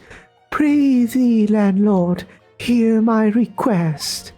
I, the humble Shamspeare, do desire to take thy room on the middle floor offered erewhile for rent. Terribly sorry and whatnot, but that won't be possible. Already have a lodger on the middle floor. Ground floor's room's vacant though. Nothing can be made out of nothing. Let me repeat my will unto thee. Those curls must be muffling your ears. The room's on the middle floor's taken. It's ground floor or nothing. Very well. We have an accord. Glad to hear it. Welcome to Brighton. Lo, a Shamspeare dance to celebrate. Okay. Damn.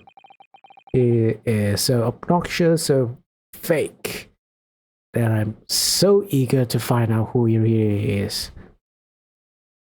From what I've heard in court today, sounds like the chap was thieving gas. And he was 3 months in arrears with the rent too. Yes, the fellow was a bally player, all right.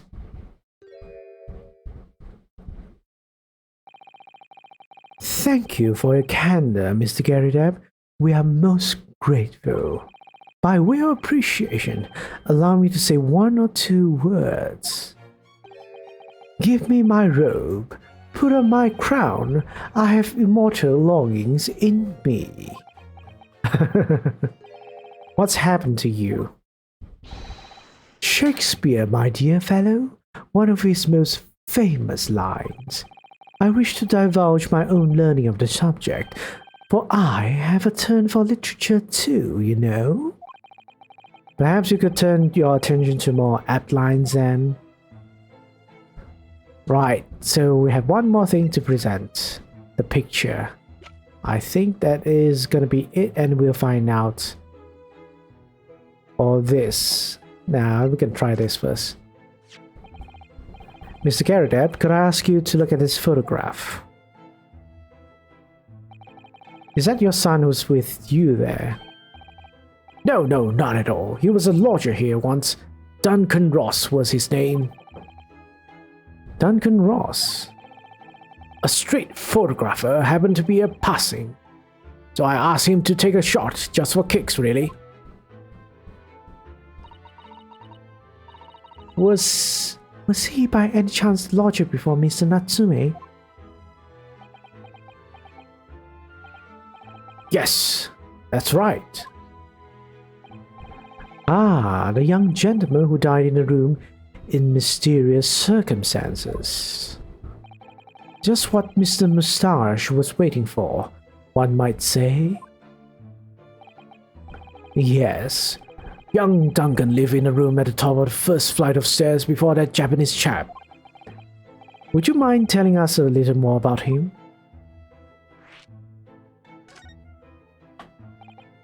Yes, Duncan Ross. Young chap was attending art school. Had to work to pay for it, mind. Moved into the middle floor room about a year ago after that criminal Selden was arrested. Young students are always on the hunt for rooms with a history behind them. A history of cheap rent, maybe, yes? Yes, well, anyway, it was one morning about a month ago now. Hadn't quite worked out the old trick of watching the gas lamps to see what my lodgers are up to at that time. So sadly, I was rather tardy to discover what happened. Smell of gas that alerted me, it was. That must have, like, violated a bunch of safety laws, right? But I guess this is like the Imperial British Empire. British Empire, so not much of those kind of laws protecting its citizens, I guess. Ah, yes, synonymous with the smell of death. Called the police railway, of course, and the officer kicked it off its hinges. Once we got inside, we all bodily collapsed. Because of the gas? Yes, room was full of it, no air at all. Stove must have gone out while the poor chap was sleeping in his bed. But Mr. Ross suffocated to death. Of course, police gave me a sound ticking off because the gas pipes were so old and all that. Can't tell you how much it set me back to have the lot replaced all over the house. Even after you had all that work done, Mr. Natsume says the same thing. The stove goes out at night while he's still asleep in bed. Well, that's body curse! Convict's curse. I've done my duty as a landlord now. Someone's feeling defensive. Right, we've done everything. Ah, that reminds me actually. Yes, about young Duncan. Night before the young chap perished, he'd been writing a letter of affection to a young lady. Yeah, we know who that young lady might have been. Who might that young lady have been? A love letter? You mean? I bet the olive green? Yeah, I bet it's olive green. Yes, where did I put it now? Ah, here it is. Left it on my desk. If you'll excuse me, let me see now. What does it say? To my most beautiful and charming sweetheart. Do you think that we should be reading such a personal piece of correspondence? My dear Mrs. Sato, this is precisely why I preface my reading with, if you'll excuse me. Yeah, that's how it... I will not excuse you, Mr. Sholmes. No. Sadly, he didn't address it, though. I have no means of delivering the thing. Rather sad, really. I see. It's going to play on my mind. Nah, we're pretty certain we know who. Mr. Duncan Ross. Is that a pun to something? I know olive green is just green. The name is, I think that's what it refers. Duncan Ross? I'm not sure. What is it supposed to reference? Because all Ace Attorney names have some sort of pun behind it. Some I know quickly know what it is, but some I totally have no idea. But really, the identity of Mr. Rose's sweetheart has no bearing on the case. I think they just gave him a normal name. I doubt it. I want to look it up, but I'm afraid if I look it up, I'll see something. I'll see some sort of spoiler. So, that's why I don't look. That's why I really just have to figure it out myself. I think we should leave well alone. Dude's already dead. Yes, I suppose you're right. Indeed, the intended recipient address is missing. However, there is a name attributed to the man's most beautiful and charming sweetheart. Mr. Sholmes, please, I've already had to chastise you about this once. My undying love to you, my colorful darling. Oh, okay. They just told us straight away. Olive green. Ah! Olive green? The woman was plunged into a coma after a knife plunged into her back outside his house 5 days ago.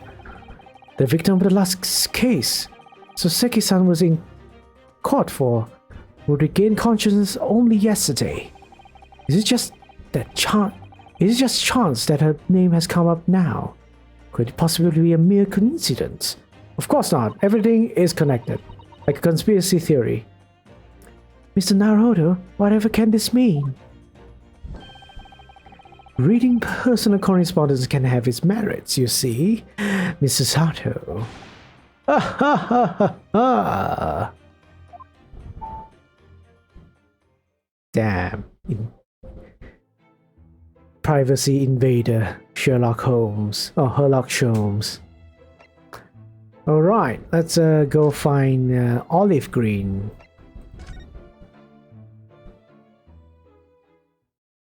Are you here? No, you're gone, probably.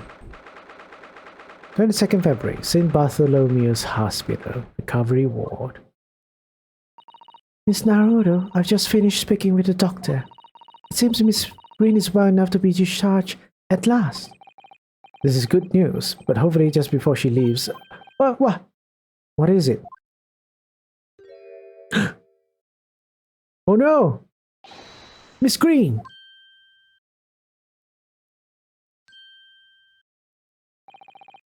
What was that? She clearly just hit something behind her back. No, are you poisoning yourself?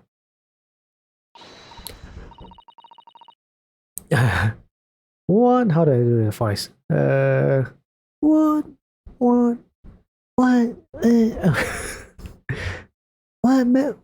moment. I'll be with you in a jiffy.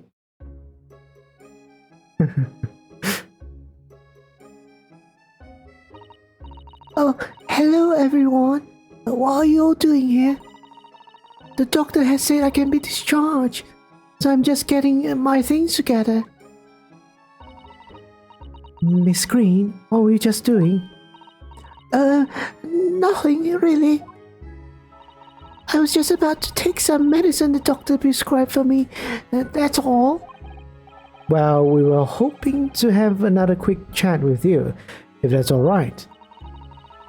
I don't really have anything else to tell you. All right, she's definitely behaving strangely. Let's see if we can coax something out of her. Medicine copium. Oh, we don't have the letter, unfortunately. Huh. The print? This? Ah, yeah, I guess so. For this photograph. Miss Green, we're hoping to ask you about something. Mr. Duncan Ross. You knew him, didn't you? What's that purple stuff? Oh no, I'm so sorry. The bottle of medicine fell down when she did. Oh, Miss Green, are you alright? It's not medicine. It's probably poison. I think it is poison. I'm so sorry. I didn't mean to startle you like that. No, it's all right. I just wasn't expecting it. How do you know about Duncan?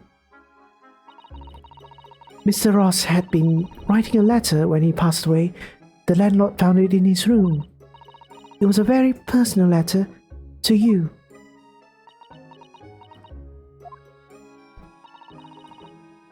It was at the art school. It's where I met Duncan a year ago now. He was working to fund his studies. He dreamed of becoming a professional artist one day. And the two of you became romantically involved. Yes, that's right. We were very much in love. Engaged to be married, actually. That's why he decided to move into a cheaper room to save money for the wedding. And that's what led him to Mr. Gary Dabbs. Yes, he told me he'd found the worst but cheapest room in the entire East End. And then 1 month ago, it's when it happened. Why does she randomly have a key around her neck? Suspicious, isn't it? We're so terribly sorry, Miss Green. Well, it's all in the past now, I suppose. Poor Miss Green. She looks desperately sad. I was starting to think that's just her look. But now I see that she has every reason to feel the universe is against her. Right, so I think that's it. Can we make conversations?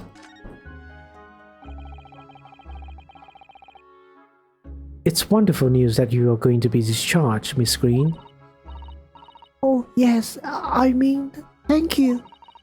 Once people are better, the hospital staff don't want them lingering within space. Not people like me, anyway.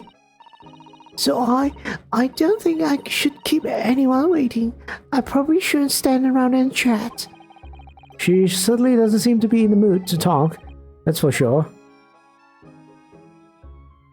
Right, that's it.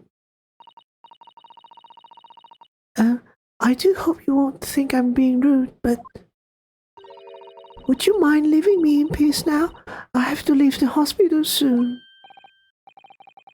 Oh, I'm so sorry. We didn't mean to hold you up. Of course, Mr. Arodo. Oh wait, who is this? Mr. Naruhodo, surely you were not about to leave. It's quite out of the question. What? Oh no, the mouse died. I can see it, but the mouse is dead. He drank the poison.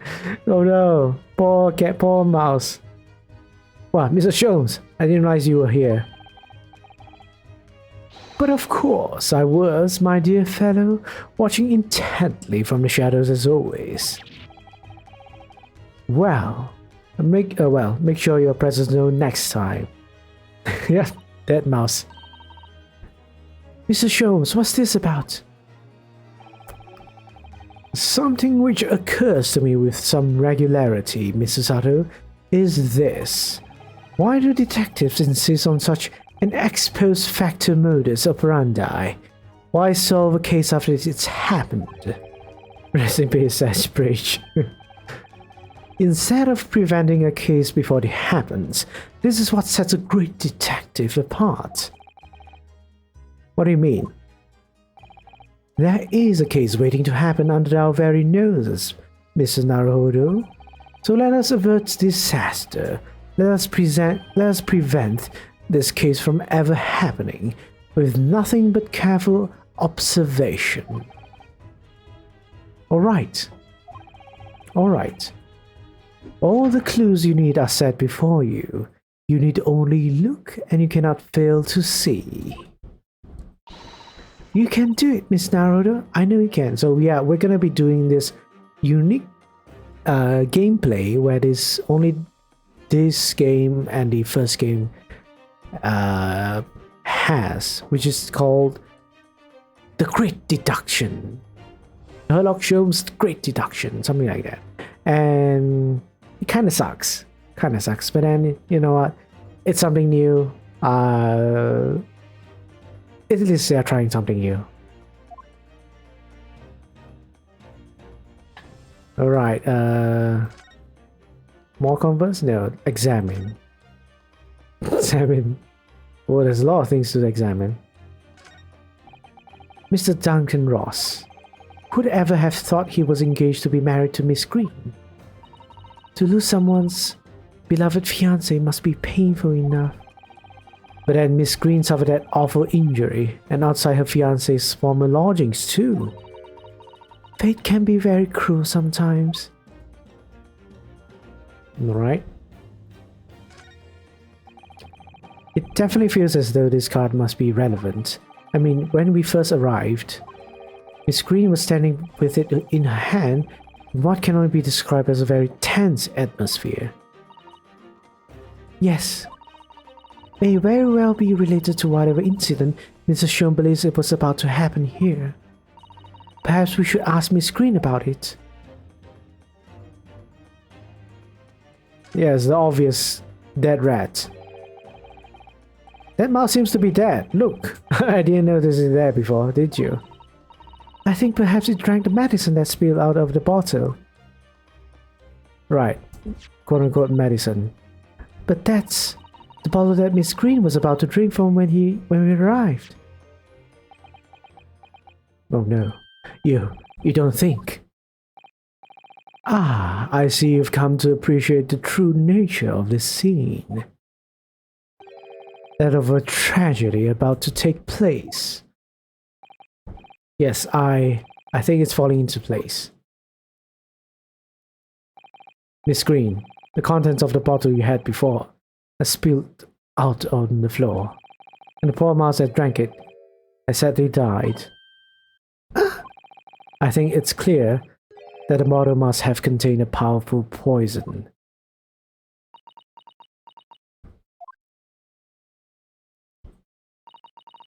Don't worry, I'll tend to the mouse presently. Yeah, that's sad. It's never a happy thing, and it's not, can't really make fun of it or anything really. For me at least, whenever something like a self-harm or suicidal representation is on screen, it's not something you should really laugh about. Yeah, and it's very serious because a lot of people suffer from it, one way or another. So yeah, Miss Green, were you intending to go the same way as that rodent? To take your own life? Once we'd left, you would have put it to your lips again, wouldn't you? And taken the poison. No! Miss Green, please. Please talk to us.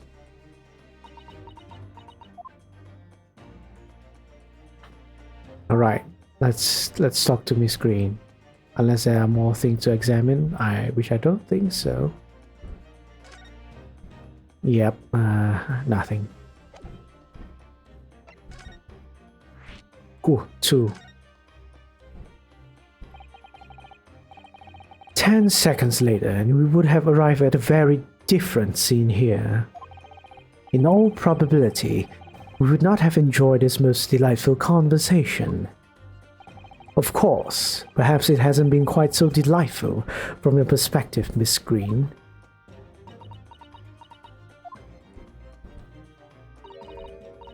Actually, in a way, now that everything's out in the open, I feel like a weight that has been lifted. Tell me, how did you acquire that medicine? Well, with this being a hospital and all, when the doctors come to examine me in the mornings, he always leaves the medicine cabinet open for a while. So I snuck this out when he wasn't looking. It conspicuously lacks a label. I wonder what it contains. I'm afraid I really don't know. But I thought if I drank it, it might just stop the pain somehow. Ugh. Oh, please, Miss Green, don't talk of such things. Oh, that's an unsafe medical practice. Yes, very unsafe. Putting medicine near patients is never a good thing, Why would you put medicines in a ward where patients rest and such? Wait, did I read that? I didn't. Well, it seems clear now that it contains poison. Yeah. Yes, that poor little mouse is proof of that. Oh no, it's all my fault. What have I done? I shall remove this to my office, Miss Green. I don't think you can steal chemicals from the hospital, okay? Sholmes, whether it's dangerous or not, you should probably give it back to the doctors. I take it you have no objection. Well, we don't have objections, but anyway, we're not the police.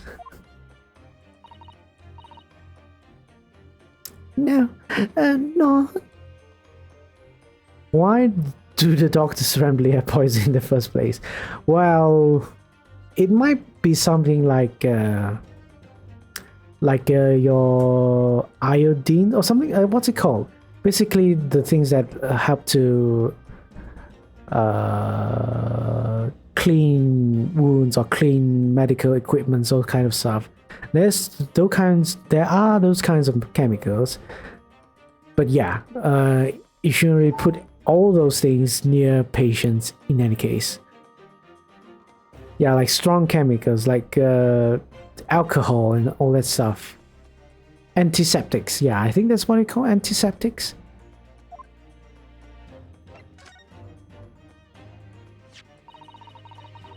Neither the sentence name or address appear to be written on the envelope or the card. It arrived by post at my home the day before the incident that put me in hospital here. I have information regarding the death of Duncan Ross. Oh, we have the envelope now. Which is a part of this one. And it's in Shakespeare's room. Why is that? Come to the Slug and Salad on Briar Road at 5 p.m. on 17th. The plot thickens, yes, the plot thickens. Don't tell anybody else about this letter or the meeting. It is a matter of most utter importance.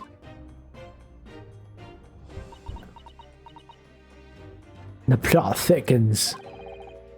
Wait a minute, the 17th of this month? That's the day you were stabbed on Briar Road. And 5 p.m. is precisely the time when the incident occurred. Oh ho ho ho.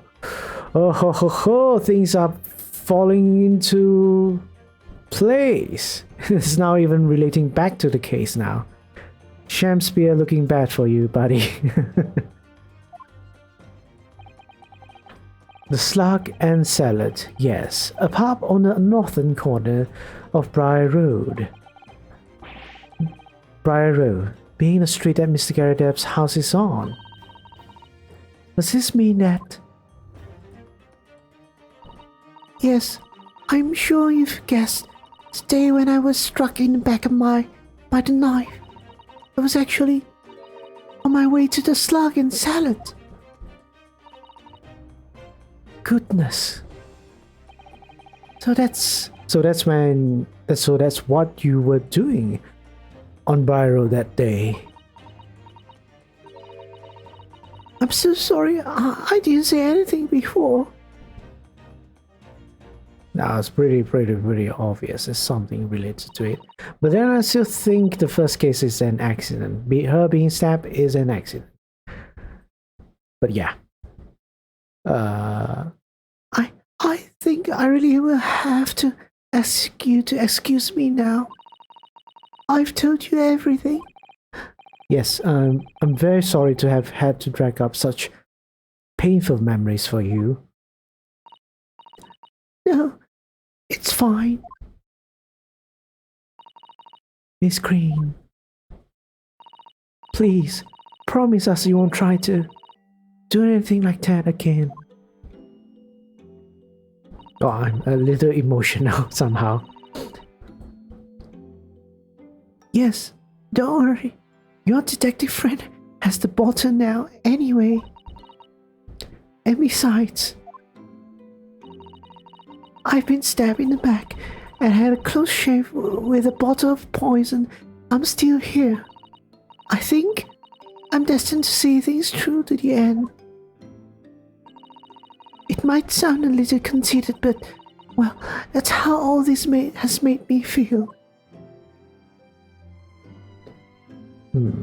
But yeah, it's really sad, especially when this stuff happens in real life. Yeah, I mean, it does happen. Leaving Miss Green and St. Bartholomew's behind, we made our way back to Baker Street with Mr. Sholmes. I feel sad for her, but she probably has a bigger role in this case. Yeah, it's definitely connected with her. At least her and Duncan Ross. Well, it would appear we've reached the end of the investigative trail for today. Oh, so we're not doing the mini game or the other, what do you say, the unique gameplay that this game offers. But okay. Yes, it's late. And Mr. Naruhodo, the Great Deduction, yeah. Did you discover anything that you may be of use to you in court tomorrow? Do you think? Details about Mr. Shakespeare, Mr. Garrideb's lodgings, the convict Selden. There are many facades to this case. Or facets. Facets or facade? I think it's facets. And we're yet to see to the heart of it, if you ask me. That's my feeling anyway. I can't help wondering about the results of the analysis. Into Mr. Natsume's tea, you mean? Yes, would they have found strychnine in it or not? Well, I fear that either way, it will be hard to escape the grip of our friend, Mr. Reaper. Oh dear. Yes, Baroque van Zix. But I wish you every success, of course. And though I was late to rise this morning, tomorrow will be a new dawn. I intend to spring from my bed at a crisp hour and attend the trial. Mr. Sholmes, you going to come? Sorry, by mine, when I hear the word come. Anyways, indeed, whatever happens, I shall be there, assuming my eyelids cooperate in the morning. Well, I think we've done all we can. All that's left is to remain focused and keep fighting for Mr. Natsume's cause until the very end. Right. London, the world's most prosperous city, home to some 6 million people. But away from the razzle-dazzle, down back alleys and behind bricked-up windows, the lonely lurk. Soseki-san had battled long and hard with loneliness during his many months here, and so I felt honor-bound to battle equally hard for my compatriot, to lift the curse that gripped him. As Mr. Sholmes said, tomorrow will be a new dawn for all of us. To be continued! This is a long case, and I'm not sure we can finish this within this session as well. One episode is pretty long. I have a class at uni soon. We'll head off now. Said that I'm gonna have to miss this trial. But have a good stream. Oh, no problem. Thank you for being here, Moon. And if you want to catch up on what's happening, it's gonna be in my VODs YouTube channel or Twitch right now, of course. So yeah, it's okay. I hope to see you soon. All right, so hope to see you when you're free, because I stream every day. Right. Bye bye, Moon. Right. Let's do. That was of the clouded Kukuro.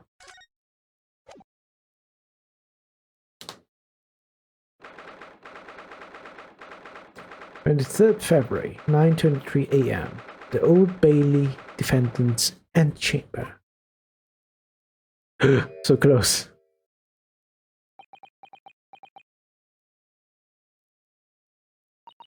So many patterns with Soseki here.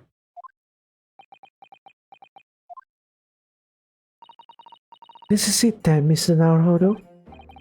Yes, it's time to put an end to this now. To the miserable curse that has been plaguing Mr. Natsume. To everything.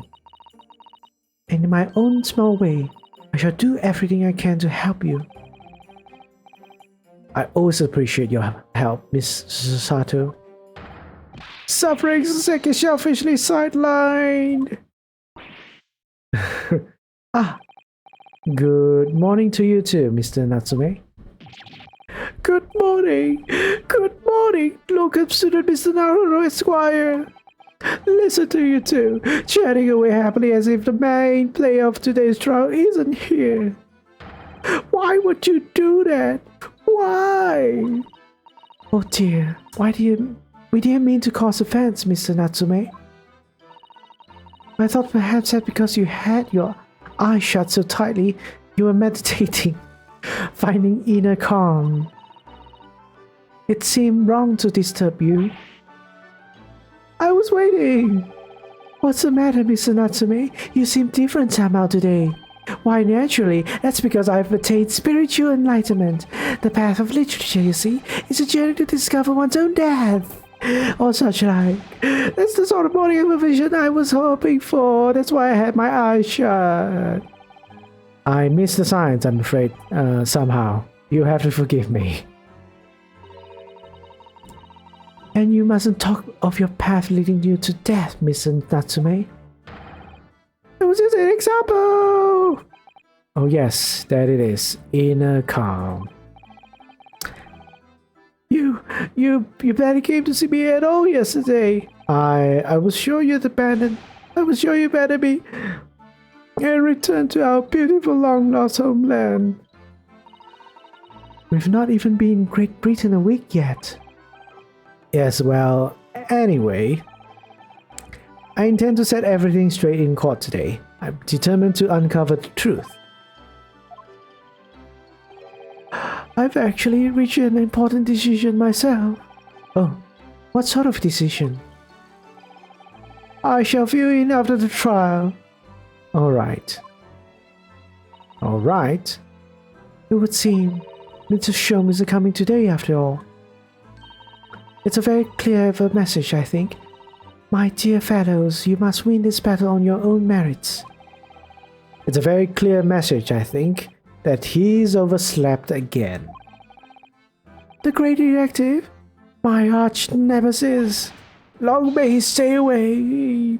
If you ask me.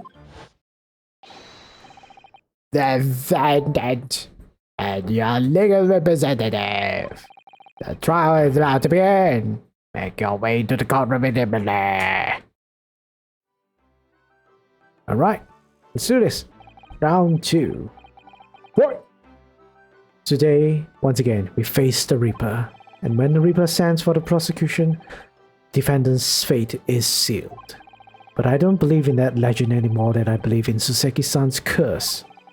Truth is hidden here somewhere, and I won't let it escape me. I have to keep believing in my client and keep fighting to the very end. That's all.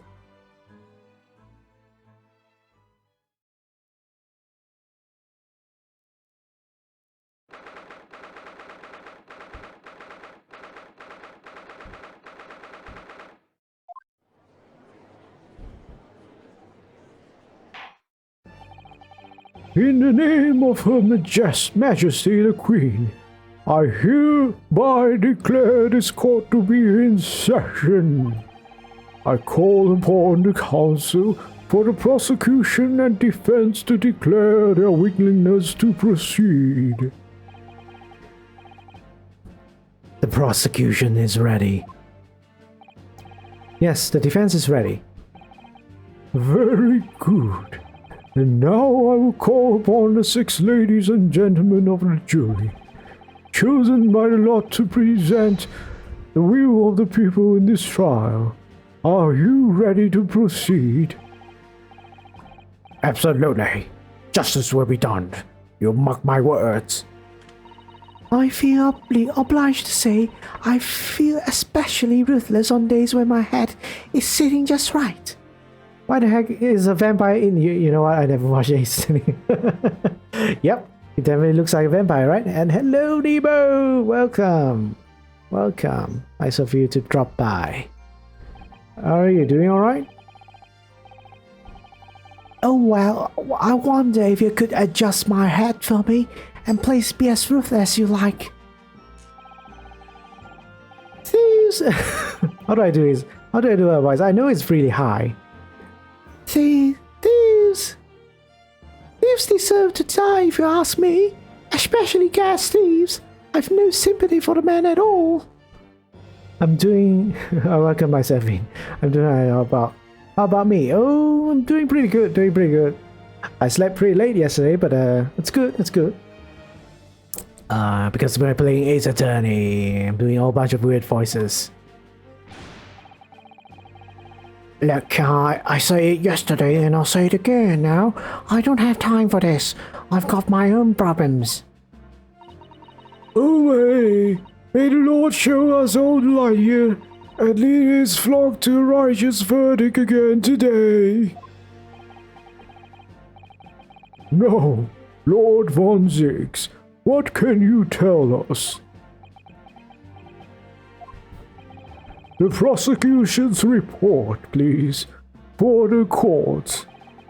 In relation to the theory expounded by the defense yesterday regarding the defendant's tea. So he does have the results.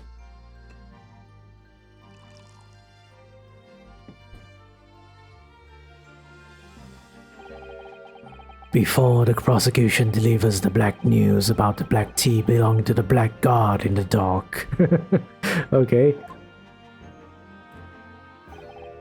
Pray, allow me a moment to savor a liquid of a more sanguine hue.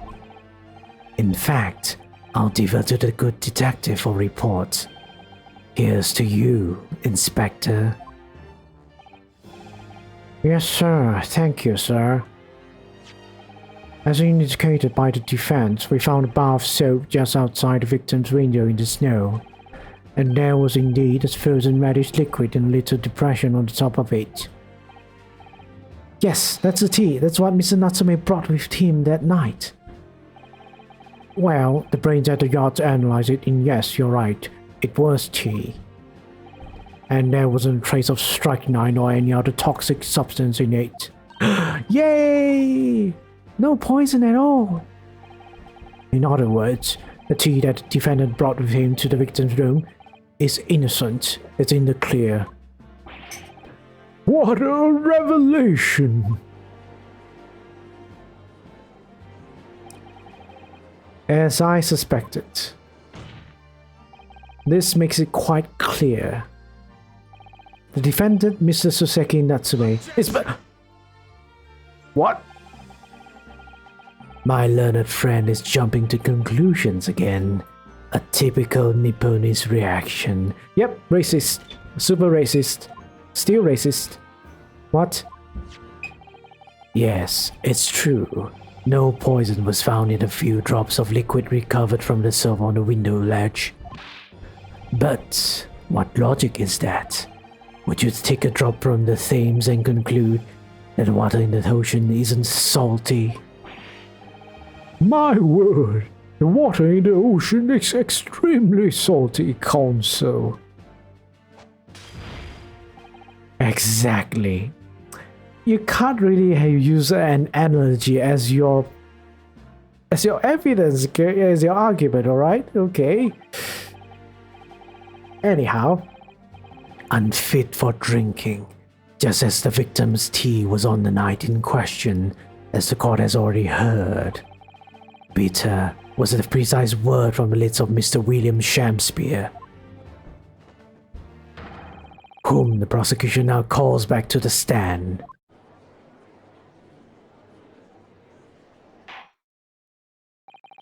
Very well. I will uphold the prosecution's request. Mr. Shakespeare. Yes, it sounds like we're going to have another confrontation with our theatrical friend. Bailiff, show Mr. Shakespeare to the stand. All right. Mr. William Shakespeare, the victim of this despicable crime. Oh heaven, oh hell, do you command me to remember? Forsooth 'twas I, Shakespeare, that have a belly full of the foul fluid given in mine innocence. Yes, but as was revealed in yesterday's proceedings, the witness is not as innocent as what perhaps first been led to believe. By using bars of soap such as this, he has been stealing gas from a supply company. Yes. One may smile and be a villain. Forsooth, 'twas I, Shakespeare, did have a room full of the sweet feel given. That's right, fellow jurors. Don't forget, this man is a rotten thief. I haven't forgotten. Kept all that about the ice coins in the tidy secret, didn't you? You should have owned up to it. Arrest him, I say. Arrest him at once, and let him feel the sting in my tail. Oh, indeed, by dint of foul and cowardly means, I have plotted to further my own ends. I confess. Thou wouldst not pardon my sins, of that I am sure. If you acknowledge your wrongdoing, what exactly are you doing here? Cowards die many times before their deaths. And for a coward such as I, death be well deserved. But would it that a still greater crime passeth unpunished? For lo, the hairy-faced gentleman of Far East that Verona did contrive to poison me. Wow, you're racist as well. Objection.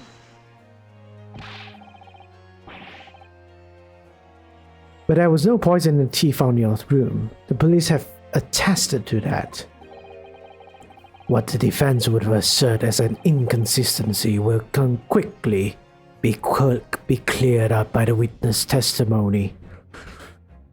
Again, if anybody hasn't known about this, if a witness has been shown to be lying, they are not a credible witnesses. They are not a credible witness anymore.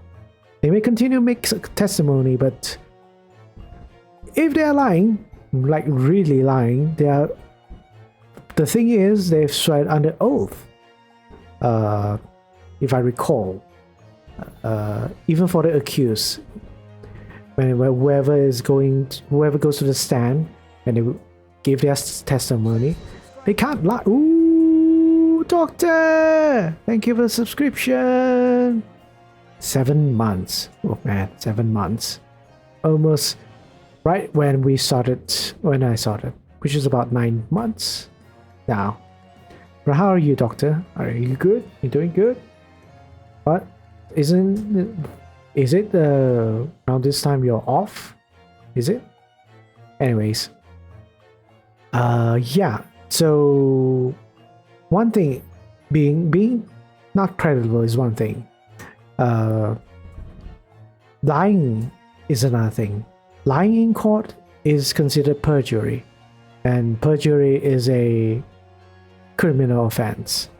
So yeah, if you get caught that you're lying, it's a really, really serious offense. Is that not so, Mr. Shakespeare? Verily, my liege, I would most gladly speak. Also, objection hearsay. Why? Why are you saying objection hearsay? Very well. Let the witness testify to explain this inconsistency. Tell the court why it is that poison apparently entered your body, though none was found in the tea. Twitch to be bugging. I had to put that sub message through phone as busy didn't want to send it. Yeah, Twitch is kind of buggy sometimes.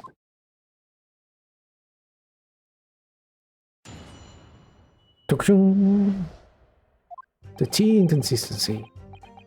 A Japanese man did come to my chamber with tea brewed in a pot. 'Twas in my cup alone that the wicked miscreant secretly poured his wicked poison. Whilst feigning distraction in our debate, ne'er did a drop of his own drink pass his lips.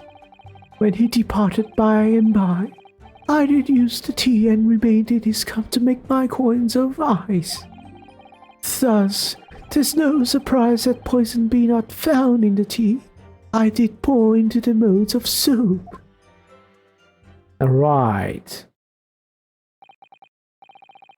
What evidence do we have with all of this, you know?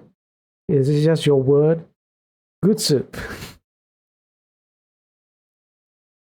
The poison will slip into the cup after the tea had been poured. The normal way of the poison to be administered, in my experience. Right. Otherwise, it would be disastrous if the poisoner were to mix up the cups, for instance. Let me see. Problem with that is this is the green one is Natsume's. The purple one is our quote-unquote victim's cup. See, there's a mark over here. Marks are left when you don't finish your tea fast enough. If you let it stay stagnant, it will stain the cup. So this is very well to say that as far as I can say, as far as I can infer from this, right? Because the tea wasn't poisoned. The other assumption would be that our victim, quote unquote victim, only pretended to drink the tea, was still there. Maybe. So he didn't. I would have to say he didn't drink the tea at all. That's my assumption. Anyways, I could be very, very wrong. Just so you know, I might be a good lawyer, but I'm not a good detective. But no poison bottle was found at the scene. Because quite simply, the Nipponese took the bottle back to his own room. The absence of a vessel containing the poison only becomes problematic when considering suicide. Ugh, I knew that. By now, it should be perfectly clear a bowl to a chip soup is wholly insufficient to wash the deep stains of guilt from the accused's hands. Ugh.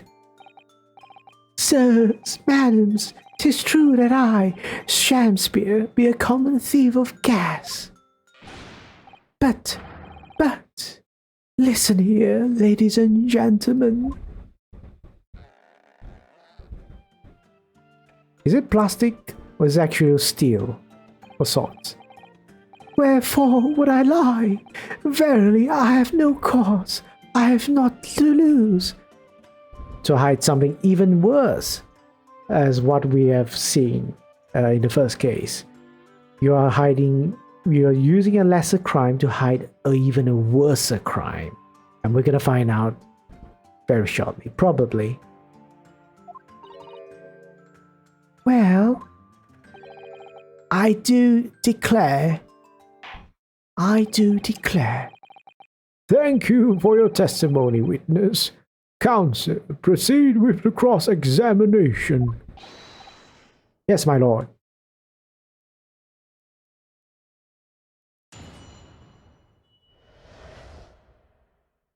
The tea inconsistency. Alright, let me see. Japanese man did come to my chamber with tea brewed in a pot. It was in my cup alone that the wicked miscreant secretly poured his wicked poison. Whilst feigning distraction in our debate, near the drop of his own drink past his lips.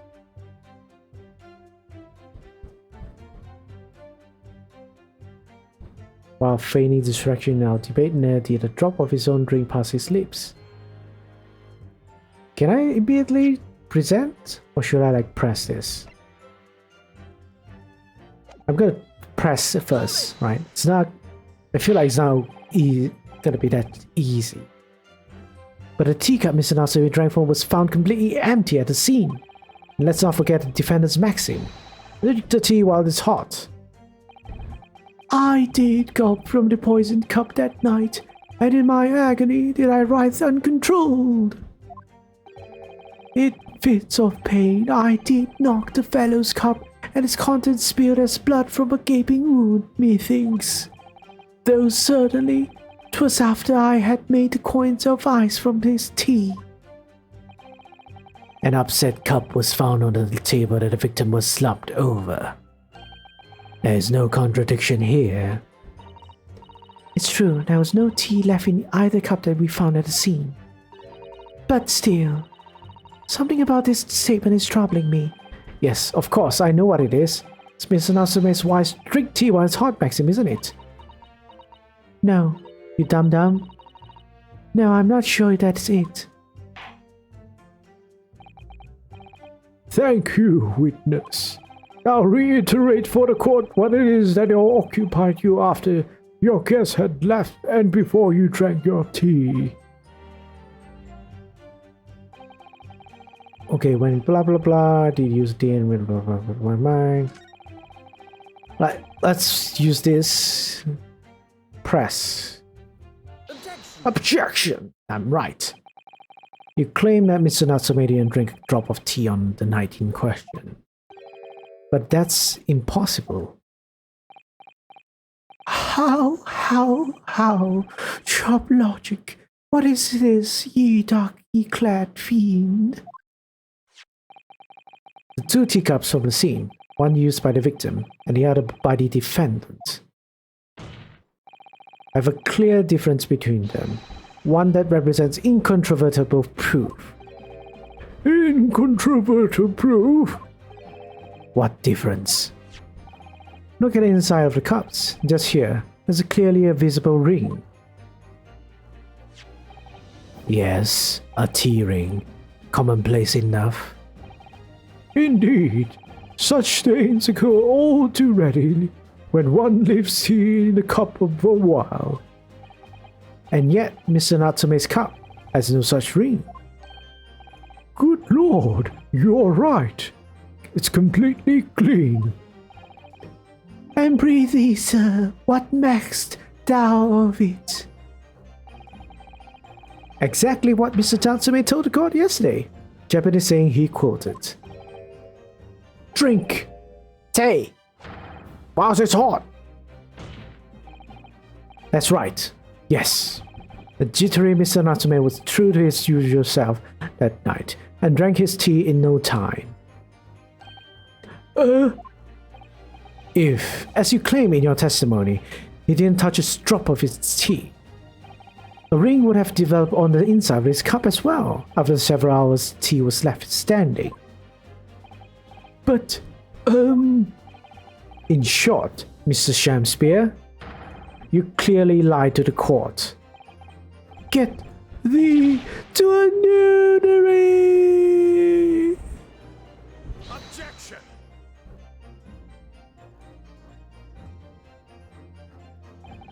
As a rule, I fill my hallow chalice up to 7 times during any one trial, okay?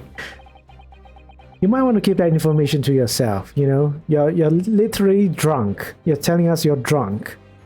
Because I don't think that's blood, right?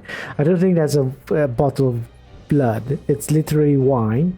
So it's alcohol. You're drinking. You can't drink as a lawyer, whether you're representing the defendant or the state, you know? Yet on occasion, tedium distracts me and I pour more times than I intended until the bottle is dry. The drinking habits are fascinating but irrelevant. On the contrary, they illustrate the fickleness of human memory. To William Shakespeare. Yes, my liege. Though you previously stated that you made the coins of ice from leftover tea in the accused cup. Could it be that you were perhaps mistaken? Eh? Could it be that, yes, perhaps there was some tea remaining in the small teapot left at the scene? and in fact that had vanished from your memory until now. Planting evidence, planting lies to your witness. Faith, my liege, thou art a magician. For verily, 'tis as though thou hast seen with thine own eyes at night. What? Forsooth, I was mistook.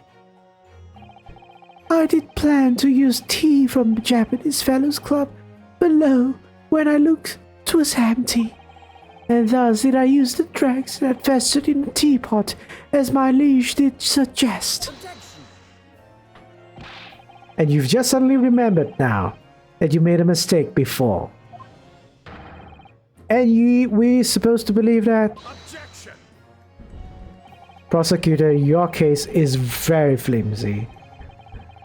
The judge believing you is very, very suspicious. People's memories are imperfect, my learned friend, which is why we rely on evidence instead. You're kind of sabotaging your own case as well, you know? You're saying, again, our witness here has really low credibility. He is prone to making mistakes, his memory is bad, he lies. Just get him out of here, you know? Oh man. I am... Anyhow, let's move on. But in any case, it makes no difference. The victim's most recent testimony tells us two things of note. Firstly, that the poison was put into the victim's teacup only. And secondly, that the spoiled cup was not the source of the insipid ice coins that have bewitched his court. The prosecution makes a fine summary of the facts. Furthermore, the testimony remains valid in full support of the established facts. In other words,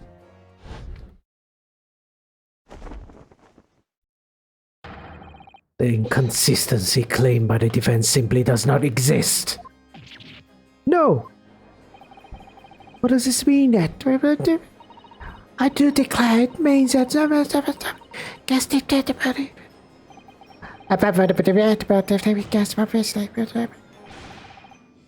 my lord, ladies and gentlemen of the jury, I do solemnly swear, after I did dine at Grubb's Grubbery Ale House that night, not did pass my lips, but the black tea given me by the Japanese, whose back be stooped as low as death. And what did you dine, sir? Why, I did partake of my favourites, a broth as would be called soup, and leaf as would be called salad. As in salubrious a manner as established where it was served. But you gods will give us some faults to make us men. Willingly would I suffer what punishment is, seem to serve as wicked thief of gas. But I have absolutely no idea what he's talking about. I pray ye, wise and noble fellows, ne'er forget the simple truth. That one be one thing, and this be another. Okay? Jurors all, your humble servant Shakespeare doth entreat you, punish the Japanese fellow for his sins. My lord! My lord! If I must speak, if I may speak, my lord. Yes, Mr. Foreman. I believe we may have been duped by that rotten defense lawyer. What? By me? I do declare you may be right. We all know the wife there was making coins of ice to keep himself warm. This lawyer, lad, is stealing gas. He does deserve a dose of poison, eh? He's been leading us on your garden path. That's what he's been doing. I really never said anything like that. but what must be heard from the victim just must has opened our eyes again. We've reached a decision this time. We won't be swayed from it. The court acknowledges the position of the jury foreman and will duly hear the jury's findings. What? No. You can't. Yeah, no. This jury is stupid. Ladies and gentlemen of the jury, you will state your decisions now, because I'm lazy to decide it myself. Guilty. Guilty. Guilty. Guilty. Okay. Guilty. Guilty. This is what you get when you don't tell the jury who to listen to, who to trust, and let themselves decide on no legal basis. Right. Anyhow, I hereby declare the jury to be in one accord. Oh, happy day. how is this happening? My lord, the defense asserts its right to carry out a submission examination. Very well. The court upholds the defense right. Typical. My learned friend is unable to accept all of his truth. This trial will therefore enter its second submission examination immediately. Jurors, the court calls upon each of you to state the grounds upon which you find the defendant guilty of the crime of which he is charged. Alright, let's get on with it. Judicial findings. A man of law. I'm a man of logic, me, and having considered all the evidence, the defendant must logically be guilty. I do agree that gas is far too expensive. I can quite understand why the man would want to avoid pain. Okay. The stuff explodes and it can poison you. It's absolutely lethal, gases. Gas doesn't come for free. It costs a fortune to live in it around the city and maintain the pipes. Truth be told, the tea my wife serves up for me is a little sketchy at times. If nothing has passed the victim's lips that night, there's nothing other explanation, is there?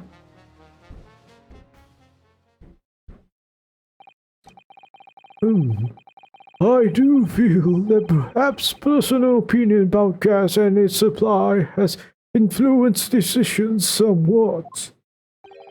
But never mind. What never mind? You need to correct them. No, you really should mind, yes. The truth is, our counter-argument was unassailable as we'd hoped. And Mr. Shamsfield was poisoned. There can be no doubt about that. Then how are we supposed to turn this around? I think we need to establish the method by which Mr. Shamsfield was actually poisoned. Our only hope is to demonstrate that the court incontrovertibly. But that's surely almost impossible at this stage. If we don't manage it though, Mr. Natsume will be found guilty.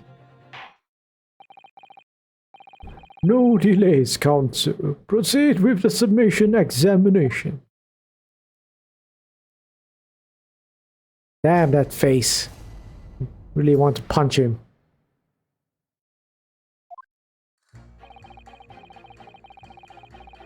Let's press this. What logic are you talking about? Other evidence, you say? That's right. That's right. There's no room for doubt. It's all pointing at that Japanese man with a big mustache. Says the English man with a bigger mustache. Which means we need to show the man some new evidence to make him change his mind. If only we had that kind of evidence. Don't worry, the submission examination has barely started really. Perhaps there'll still be a shift in the situation that shows an existing piece of evidence in a new light. Let's hope so. To start with, though, I need to find out some way out of this deadlock. I think I need to speak to that, not this, not this. Wait, what? Stuff explodes and can poison you. Supposedly the gas is. Let's press this. Could we please talk about the poison rather than the gas, do you think, sir? Well, if you like. I mean, to be honest, I'd take poison over gas every time. You'd take poison? What I mean is, poison can only poison you. It doesn't explode, does it? Goodness me. What are you talking about? Set it straight, please, lawyer man. Well, it's certainly true that poison isn't prone to exploding. But I think you'll find poisons that can't light or heat up a room. Ah! You're right. I hadn't considered that at all. Young lawyer man. Yes? You have a good head on your shoulders. We could use someone like you as our company's legal representative. Well, I wasn't expecting to pick up small business in the middle of a trial, that's for sure. Anyway, the point is, I haven't had the best experience with gas companies in the past. Gas doesn't come for free. Okay, let's press this. Can we please refrain from all this talk of gas? There's an all-out attack underway here, in case you hadn't noticed, against my company's gas. And I'm supposed to sit here and take it? Am I? I don't think so. It's really buzzing now. All I've heard about wonderful few is explosions and poisonings. What about electricity, What about getting electrocuted? What about that?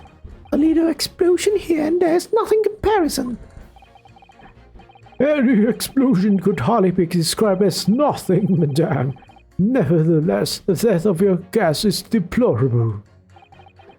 My point exactly. The gas thieves aren't even the worst of our enemies. We have far more devious reprobates to contend with on a daily basis, you know. More devious? Ooh, madam. Other gas companies, of course. Other gas companies? Not quite what I was expecting. We generate gas and we deliver it to our customers fair and square. Indeed, nobody is questioning that, madame. Altamont is an exemplary gas company. But there are other unscrupulous gas companies here in London who don't even have any gas at all. What?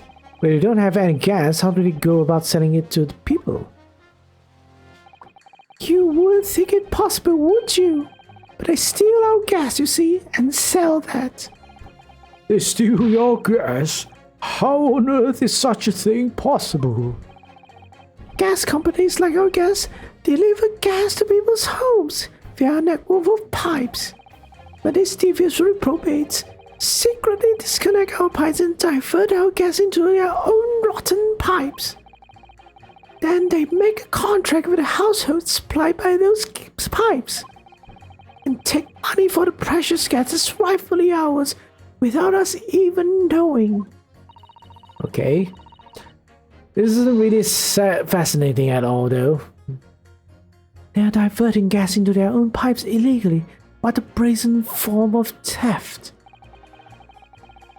When we visit our customers' houses to collect the money from their meters, we always have to check whether or not one of these devious companies has been up to its tricks. Oh. Well, no, we can't pursue at this moment. Or can we? We can! Excuse me. Do you have something to say about that, juror number 3? Oh golly, you mean me? I'm terribly sorry, I was just thinking to myself. I really did catch him off guard there.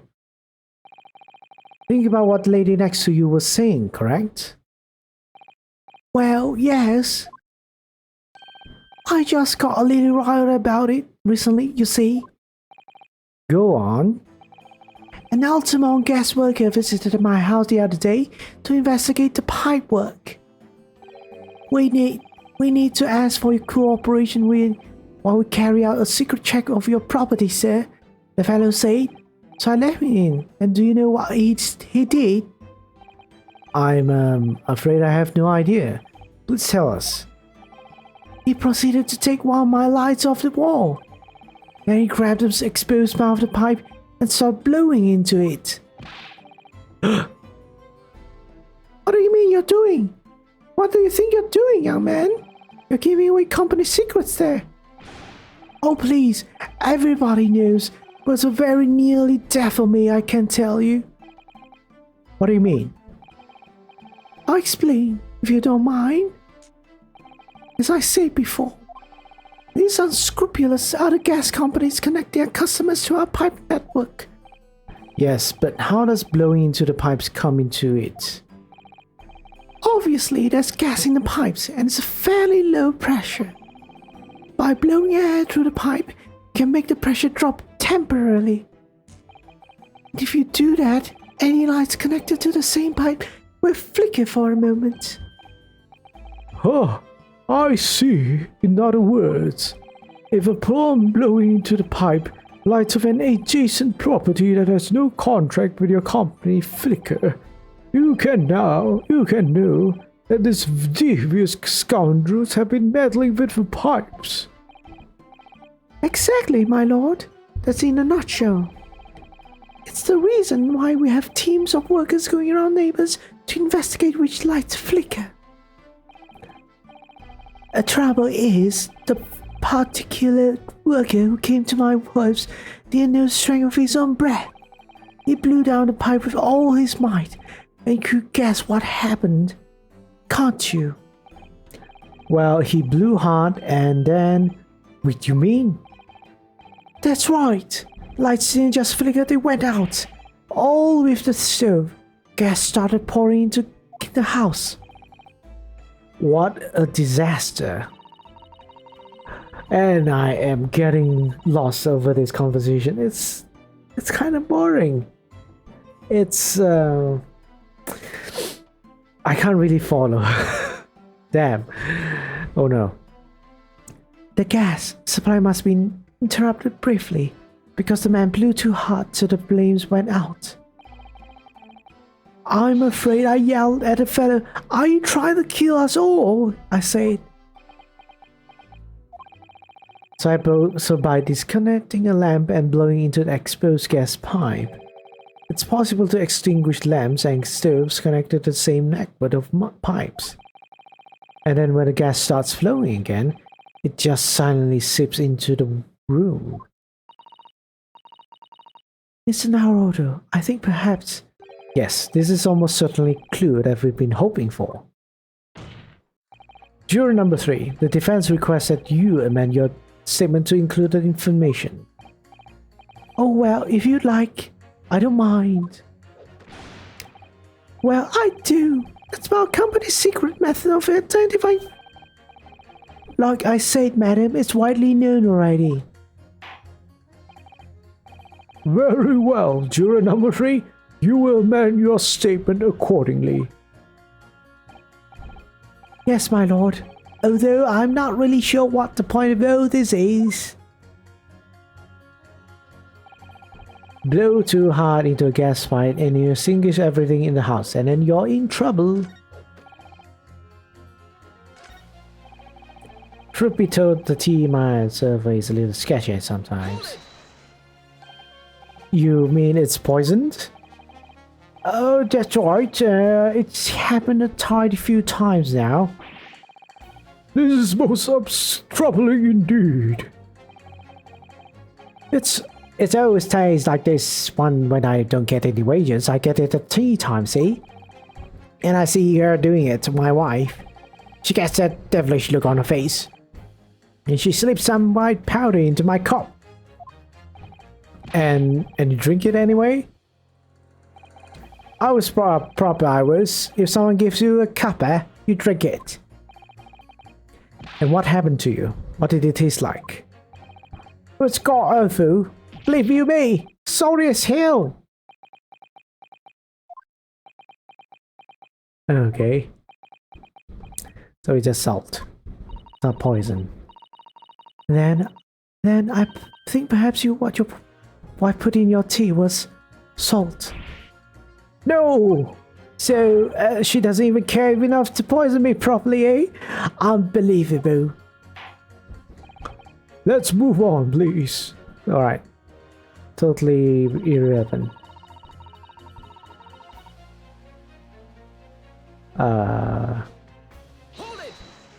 Just press, just press.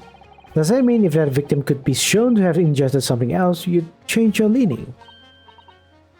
Sorry, what did I say now? Oh, I was just saying, if the victim did actually eat or drink something else on the night... What's the matter with you? Sorry? I said if nothing else passed the victim's lips that night, there's no other explanation, is there? Haven't you been listening to me at all? I feel there's an English expression about the pot and the kettle that's appropriate here. Compared to the other jurors who don't even appear to have anything to say about the case at all, it would seem that this elderly gentleman has been listening to the proceedings far more intently. I suppose. The trouble is, he has selective hearing. Yes, exactly. But still, this juror may well be the key to the breakthrough that we so desperately need. Ugh, this is hopeless. There's no way for me to appeal to these people. I do think that the only way to overcome this difficult situation is by exposing the way in which Mr. Shamsville was really poisoned. We have to prove that it happened some other way and not via Mr. Natsume's tea. Yeah, I know. The trouble is, I have absolutely no idea how it happened. Mr. Naruto, I wonder if perhaps there's something might have forgotten. Oh, like what? It's important to watch everyone involved and pursue if they react to something someone else said. If you'd like me to remind you exactly what I mean, I'll be more happy to, of course. Once again, Saseki-san's fate is entirely in my hands here. I probably owe it to my client to hear my assistant advise my assistant may be offer. So perhaps I should let Mr. Sato remind me? Then again, no need! I know. I already did it. Actually, I don't think there's any need. It's vital that we start trying to change this juror's mind as soon as possible. Of course, I'm sure you're right. But if you decide you would like your memory fresh, you need only ask Mr. Naruhodo.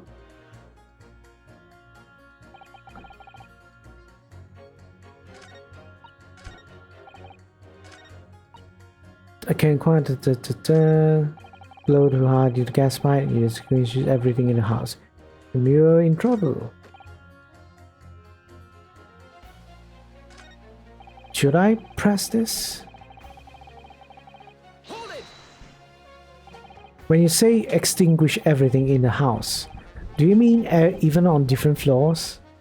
Oh yes, of floors connected to the same pipe after all. That's true of every building, because gas supply contracts are issued for whole properties. Well, I had no idea it was possible to extinguish gas appliances simply by blowing down the pipe. It's not something we like to publicize, to be honest. We have to carry out these investigations, as I'm sure you can appreciate. Indeed, it must have been mentioned on more than one occasion in the papers, indeed, even. Is that so? It's been mentioned to me too, very recently. Incident involving the gas stove going out inexplicably, almost leading to someone's death. Mr. Naruto, I think perhaps... Yes, it's finally starting to fall into place. The secret link that joins all these strange occurrences. Alright, let's pit this with this. Yay! I'm right. These two statements clearly contradict each other. Good gracious! To whose statements do you refer, counsel? Juror number 6. Did you hear what juror number 3 just said? Well, yes, of course. I heard him mumbling about something or other. There is another explanation here, I believe. Something besides Mr. Natsume's tea did, in a manner of speaking, past the victim's lips on the night in question. What? What explanation? I wonder, did the police check on the mouth of the gas pipe fitting the wall light at the scene? To see if there were any traces of poison there? I was curious to see what your floundering would result in this time, but the mouth of a gas pipe? Scotland Yard have enough to do without exploring such irrelevance. What a piece of work is a man. What are you trying to say, Mr. Shakespeare? What speaketh thou? Prithee, is it not strange and strange? That is what I say to thee, sir. I thought I'd been quite clear, but let me put it another way. The strychnine could have been on the mouth of the gas pipe that feeds the wall lamp in your room. And that is how the poison came to enter your body. Good lord. Now I have to prove that he actually extinguished them, I guess. Are they tasty? Are they tasty? And gas pipes? Is what he's saying? Why is the gentleman suggesting the poor man was so desperately hungry he tried to fill his belly with gas? Perhaps no actress would perform a kiss in with him, For shame, poor madam, speaking thy fancy. I assure you, I'm not such a buffoon that I have to kiss pipes. This is no summation examination. This is a farce. The prosecution will not stand for any more learned Nipponese friends' conjecture. To begin with, the lamp in the victim's room is high on the wall. In order to have place in his lips to pipe that feeds it, it would have to be contortionist. It is anti-surgeons. There is no possible proof that man is as you say. It's true. I have no proof that Mr. Shakespeare put his lips to the pipe.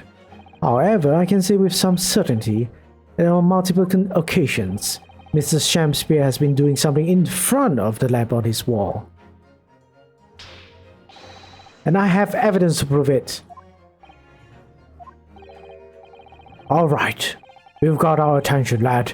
I'd like to see how you can be so sure of yourself. So would I. Let's see this evidence then. Now that I've got the jury's ear, I need to make this opportunity count.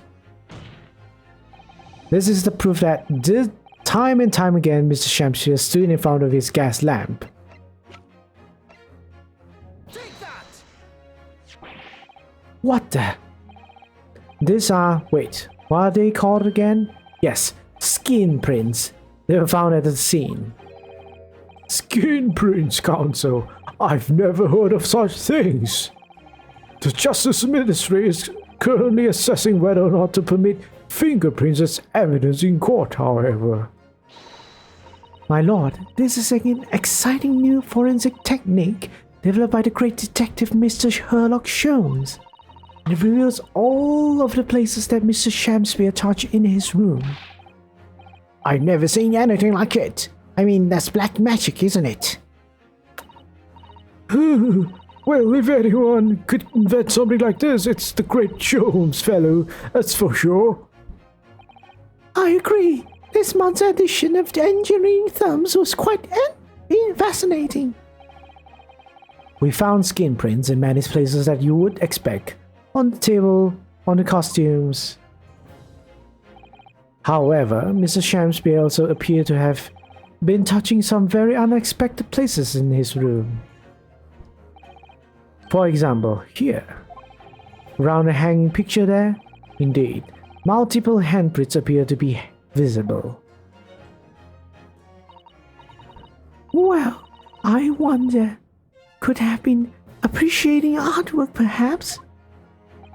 At first, my colleagues and I thought the same.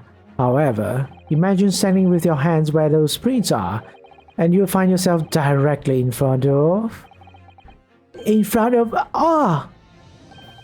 I don't believe it! The gas lamp!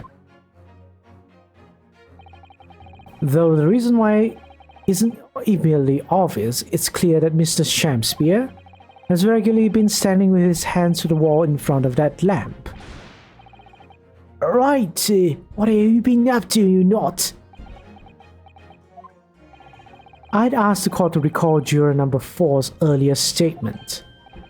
Me? What did I say? You said that blowing into the gas pipe would make the lights in the entire building flicker.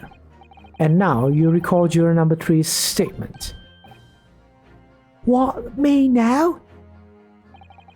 When the gas workers who visited his home blew with too much force into the pipe, it caused all the lights and gas stoves to go out, and gas to start leaking into the rooms. Obviously, that incident was an accident. However, simple fact is,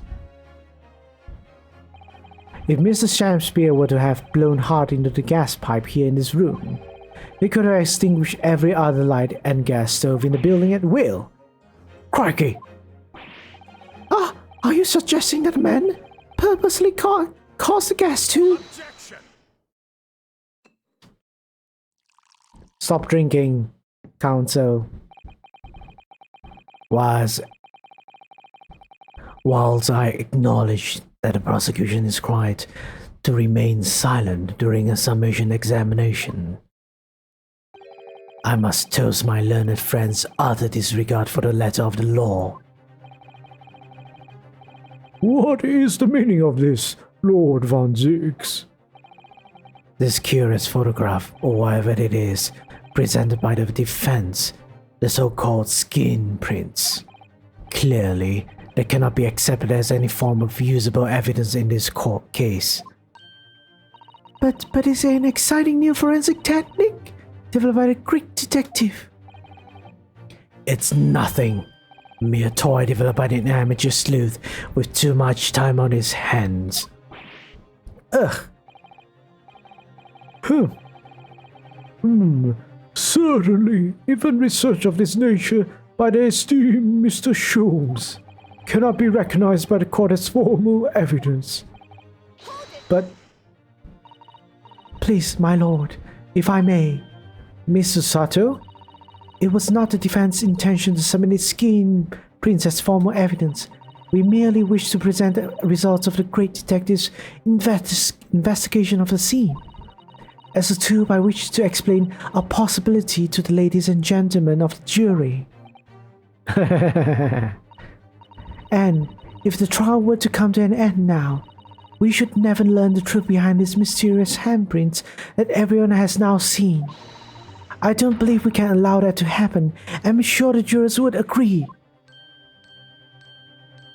You said it, Susato. You're right.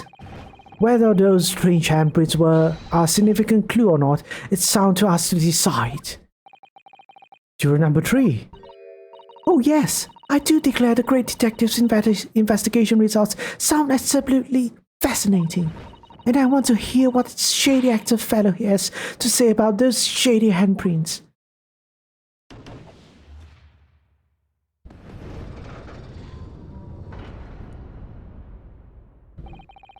What's the matter with you two? That was foolhardy. Well, I did say it, didn't I? And I don't like to break a promise. No, wait! You heard his lordship. It's not fair to come back. Now you're listening to the judge. Should have listened to the judge long ago. Or the judge should have told you things that are much more reasonable. Like, don't take the goddamn liar's testimony as truth, you know? Suss it as much as possible. As the new kids say, right? Oh man, I am so old. Well done, Miss Naruhodo. If just one more jury changes his or her mind, Mr. Natsume's trials will have to continue. Thank you, Miss Susato, but I couldn't have done it without you. Oh no, it was you who identified the clue after all. It's very much your success. It's shaking now. Why, Mr. Shakespeare, you seem to be losing your composure. Just one more churro, Mr. Naruto. You can do it. Alright. Very well. Continue, Council. I need to eat something. Really. So since I said I won't stop, I'll find something to eat around my here and do this while this case is still ongoing. I'm not sure how long this case is gonna be, but I will stream until when there's an ending, at least. So let me find food. BRB. BRB.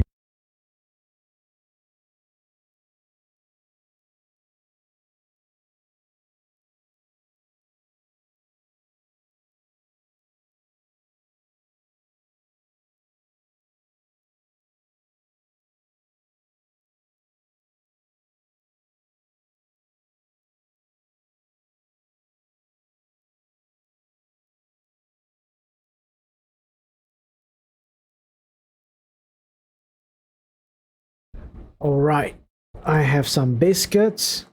Maybe it will last me a couple more hours, but we'll see. Biscuits.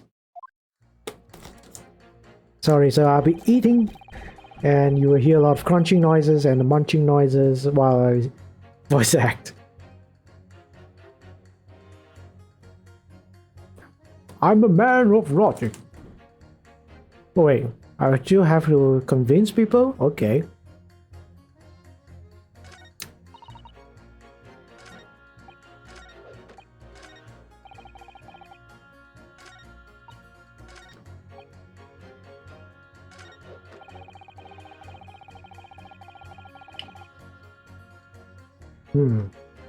How do I convince? Should I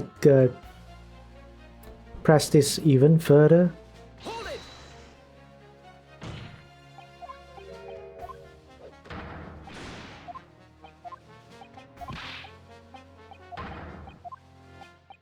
Oh, I can eat this time because it's not. They are not saying anything new.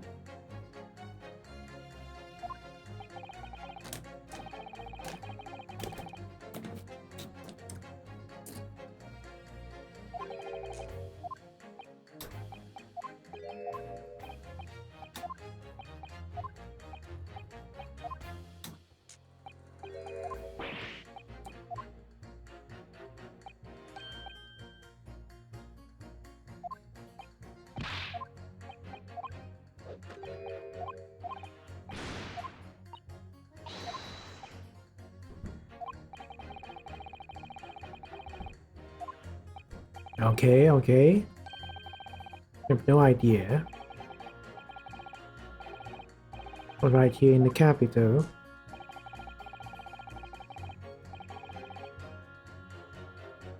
Very difficult to sell something, very hard to see.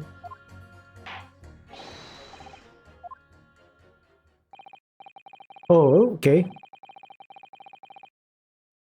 Clearly, this is a very involved subject. But I feel we have digressed rather too much already. I concur. Though if my learned friend wishes to become an expert in gas, I believe the subject will suit him well. To your new career in nothingness. Damn. You know you lost to me.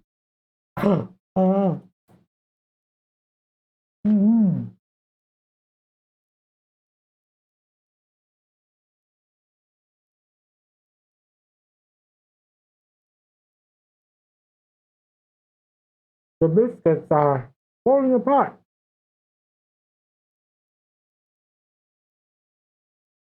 Oh no.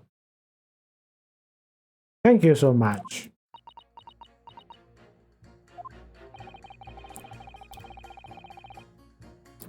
You will turn your attention to the next juror's assertion, please, Counsel. Alright.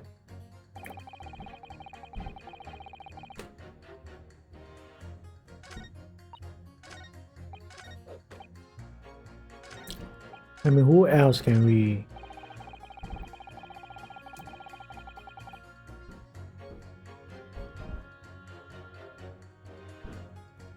I can't like present. Yeah, I can't present anything. The only thing I can do is press them.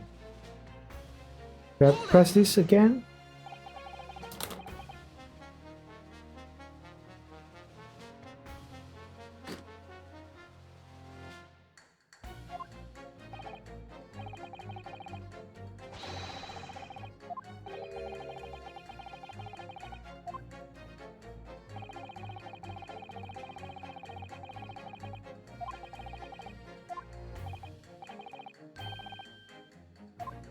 Oh, whimpering.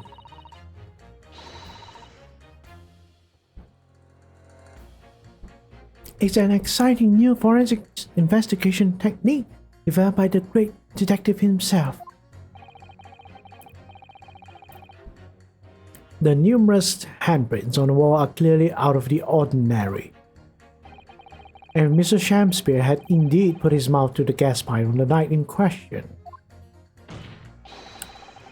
It can't be denied there's a possibility that's where the poison was. Well, yes, I won't deny that it's been playing on my mind. But as the prosecution rightly says, we should pay no heed to their unacceptable forms of evidence. And besides, yes, even if the fellow has been up to some mischief with the gas pipes dozens of times before, doesn't mean he got up to same shenanigans on the night in question, does it? Oh. I'm hungry. No? Oh. My wife is scolding me because there was already an opened packet of biscuits. I'm dumb. If you can't make your case better than that, I'm afraid I can't change my stance. You do make a very valid point, sir. What? That's true. Perhaps I was a little hasty. No, wait. Look, you've got your chance here, haven't you? So it's time to prove your theory. If you have your Japanese cohorts, if you and your Japanese cohorts can, that is. Just leave our nationality out of this, please, you xenophobes. Miss Naruto, if you can't substantiate our position, I'm afraid the Jews that changed their minds before may very well change them back. What can I do? Is there any more proof I can give here? Can I show Mr. Shakespeare really did blow down the gas pipe on the night in question?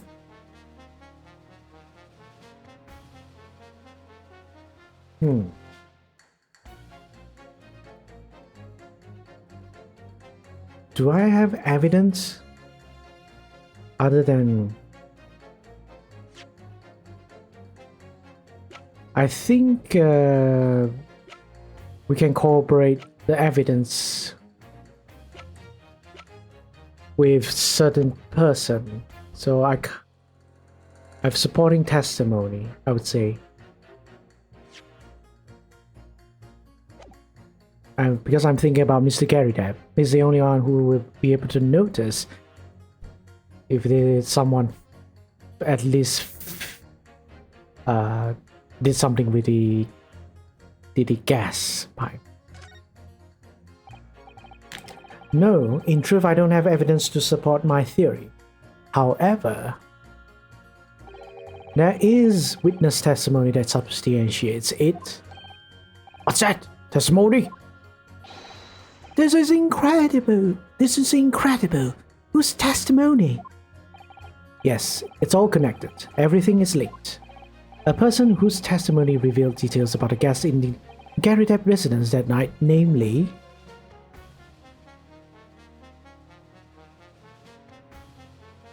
I can say...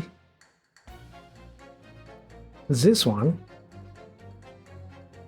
It's either him or... yeah, him or...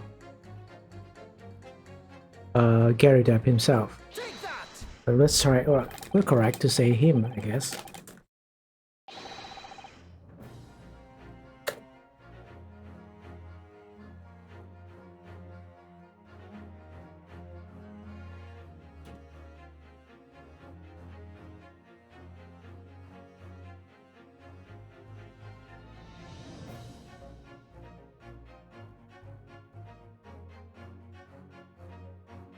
Sorry about that, I'm hungry.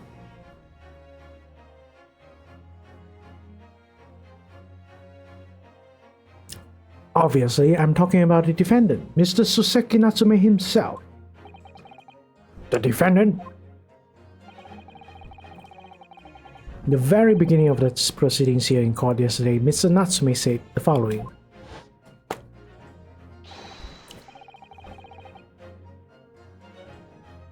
My lodgings! There's been a whole series of strange happenings in my lodgings! Even on that fateful night, it happened when I returned from Mr. Shakespeare's room. I lit my gas stove and climbed into my bed. But before long, the stove went out and somebody tried to kill me. On the night in question, the gas in the defendant's room went out. So I asked the court, was that a mere coincidence or not? Good golly! So that Shakespeare fellow flew air into the gas pipe to make the man's stove go out on purpose? Now hold on your horses there. What would he do that for? Mr. Foreman! What is it, man? You cannot allow judgment to be passed while this doubt remains. It's true that I don't have conclusive evidence yet. However, you must surely agree that there is more to this case than meets the eye. Ah!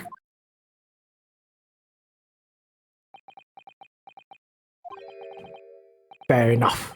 Like I said at the outset, I'm a man of logic, first and foremost.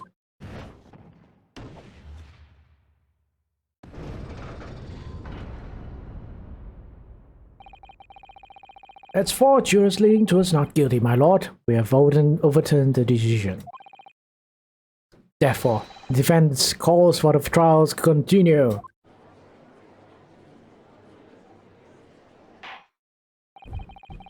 As the defense has rightfully indicated, the summation examination has concluded with the majority of jurors altering their decisions. 2 jury members now call guilty, 4 now call not guilty. Therefore, the jury's opinions is conflicted, in accordance with the law of this land.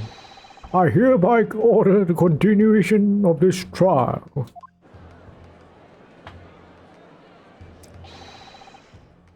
Mr. William Shakespeare. My lord, how can thy humble Shakespeare serve thee? What you say in response to the various revelations made during the summation examination?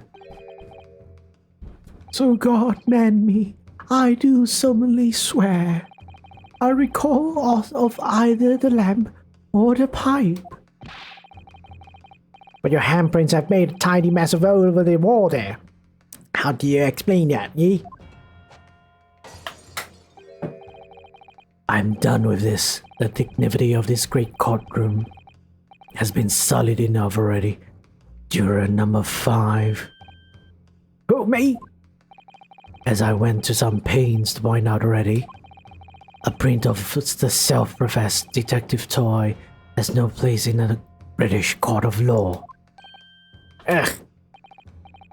As such, whether or not this man did indeed stand before the gas lamp with his hands against the wall remains at this time unestablished conjecture.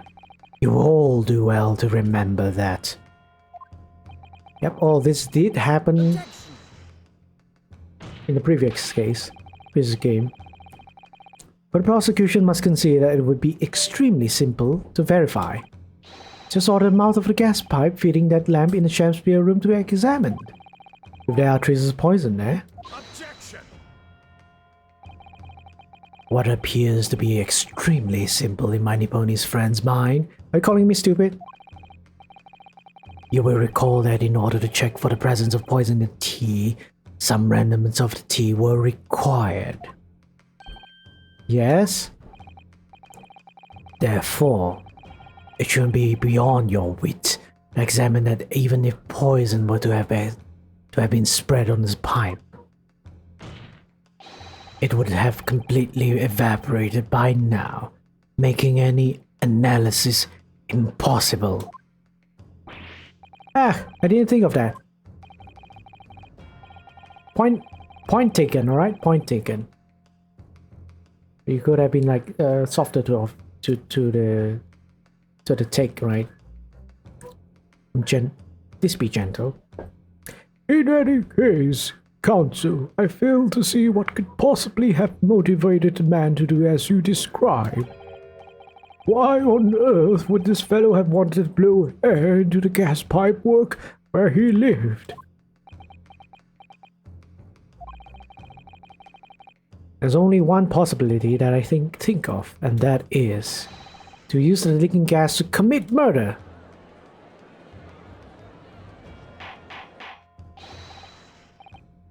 Ora, Counsel, precisely whose life do you propose this man was plotting to end? The answer couldn't be simpler. Now we've unraveled the mystery this far. Mr. Shamsphere wants to end the life of Soseki Natsume. If a gas lamp were to go out, it would be noticed immediately, of course. But a gas stove, on the other hand, could be silently extinguished by the killer without anyone noticing. I live around those parts myself, so I know what's it like. I can tell you, trying to sleep without a stove is pretty much suicide. It freezes to death in no time. Mr. Garrida, the landlord, has a large fireplace in his part of the residence on the top floor. In other words, it wasn't the landlord, but a fellow lodger whose life Mr. Shamsphere was trying to end. Outrageous! I'm talking, of course, about the defendant. Mr. Natsume isn't a villain in this case. He's the victim this man was trying to murder. Good gracious! Objection! The accused is actually the aggrieved? Interesting. However, the fundamental facts of the case remain unchanged. Namely, that the accused is the aggressor here. What? How can you still claim that? Let us indulge in the fancies for a moment and assume that there was indeed poison on the mouth of the gas pipe. The question that arises is who put it there? Who did put it there? The only logical conclusion is that the person responsible was aware of this man's trickery with the gas supply and his intent to kill. Yes, that would indeed seem logical. If the assailant were unaware, how would he or she have known to lace the end of the gas pipe with poison? So now we must ask, how could anyone have known of Mr. Shamsphere's murderous designs? Okay, things are starting to unravel now. Really unravel. Ah, you mean to suggest? Naturally. The sole possible answer to that question couldn't be more obvious. Only the man whose life was being threatened could possibly have known. What? In other words, the person who put the poison on the gas pipe in what was a clear retaliatory attack can only have been the accused, Mr. Soseki Natsume. Ah! Whatever Mr. William Shamsphere may or may not have contrived to do, it was nevertheless the victim of a potentially lethal poison attack. And the only person who could possibly have perpetrated that attack is the accused, Mr. Natsume.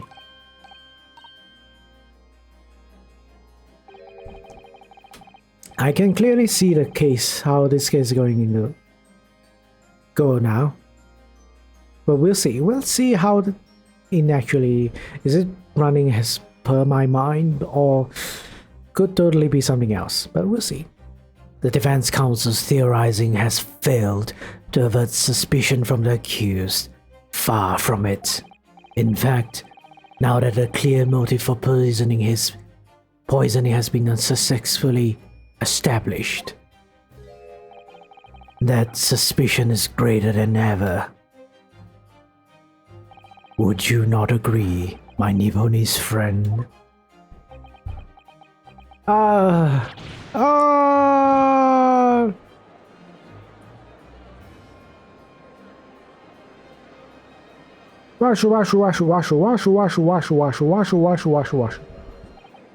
How did he manage to turn around on me so rapidly? Mr. Naruto, you must respond. Otherwise, the members of the jury may very well change their leanings against us again. And this may be our last chance to gain an advantage. What advantage? Well, it would seem that somebody poisoned a gas pipe in Mr. Shamsu's room. So we must name the person now and absolve Mr. Natsume's guilt. You mean, name the true culprit? I know it might sound impossible, but if we fail to do that, I have no doubt that Mr. Natsume's fate will be sealed once and for all. As it happens, one possible culprit does come to mind. The evidence, the poison, it's all pointing to a particular person now. The prosecution calls for the jury to consider their leanings again. I trust you'll make the correct choice this time, Mr. Foreman. Huh? What? Oh, don't you worry. Objection! Don't really sound powerful, you know, Ryanosuke. There's only one other person who I believe could have been involved in all of this. The true culprit of this crime. The true culprit? A term only found in the second-rate novels featuring third-rate great detectives, my Nipponese friend. But why not? This farce has gone on for so long already. I see no reason to cut it short before its disappointing climax. Thank you. Tell us, my learned Nipponese friend, what is your latest theory? Who is the so-called true culprit of this crime?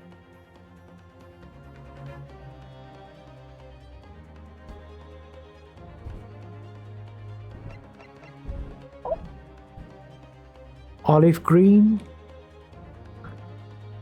It's olive green, isn't it? Take that! The name of the person responsible for the poison that afflicted Mr. Shakespeare is, I believe, Miss Olive Green. Miss Olive Green? Miss Olive Green? I do feel as though I've heard that name in recent past, Counsel, but I do not recall where. Miss Olive Green, the woman from 6 days ago.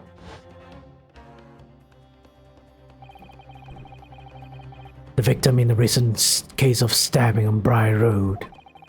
An incident for which Mr. Natsume was arrested, I hasten to add. Oh, of course, yes, Miss Green. She was left comatose for some 3 days, I believe, but I hear she regained consciousness 2 days ago. And I hardly need to remind the court that Mr. Shakespeare's poisoning took place 3 days ago. Given that the woman was lying comatose in a hospital bed at the time, she appears to have rather fine alibi. True. The night that the incident occurred, Miss Green was in hospital, unconscious. So on the face of it, it would seem that she couldn't possibly be responsible. But still, my colleagues and I visited Miss Green in hospital yesterday, and we found her to be in possession of a bottle of poison. Good gracious, she had poison? And that is another fact that links Miss Green to this case as well. The defense requests that she be brought to the witness stand in order to explain the details to the court. Tell me, Mr. Shakespeare. My lord, pray, what be thy bidding? Are you acquainted with Miss Crane? No, never heard of her. Judging by the look on Mr. Shamspeare's face, I think perhaps he generally doesn't know her. At least, not by name. As the voice of Her Majesty's prosecution here, I adhere to my word. We will see my learned Nipponese friends fast through it to its conclusion. I appreciate it. The prosecution requests a short recess, my lord, in order to subpoena the witness and bring her here. Yes, Miss Olive Green. Indeed, my lord. 1 hour should be sufficient. Very well, I grant the request. Excellent. I hope. The defense has made a most extraordinary accusation, I must say. But at this present time, I feel the prosecution's argument remains largely uncontested. Accordingly, I'm afraid the defendant and his culpability remain the sole subject of this court's attention. Thank you, counsels. We reconvene in 1 hour. Court is adjourned.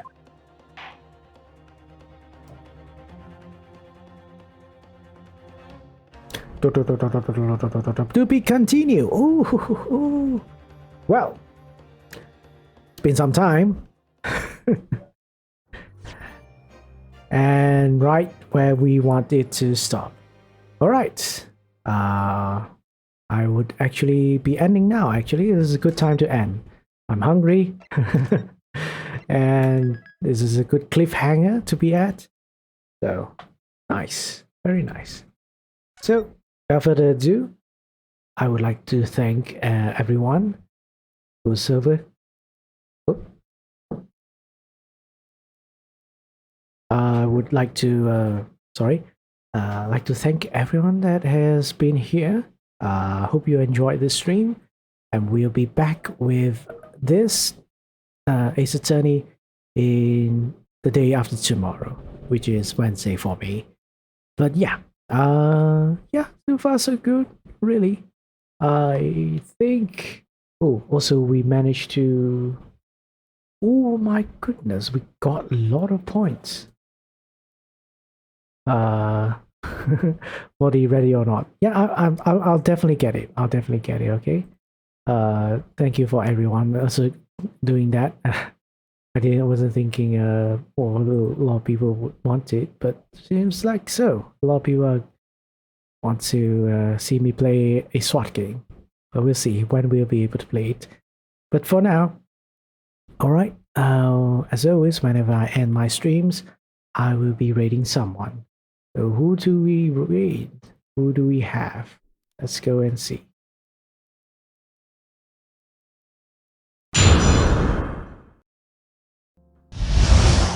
So we have a couple choices. Let me see. Is anyone going to be streaming soon?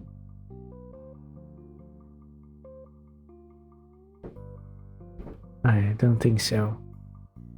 If that is the case, let's raid someone. Currently, let's raid Nekoya Itsuki. He hasn't streamed for very long, and I think it's a good one. He is a cat VTuber, but also very cute. Very cute.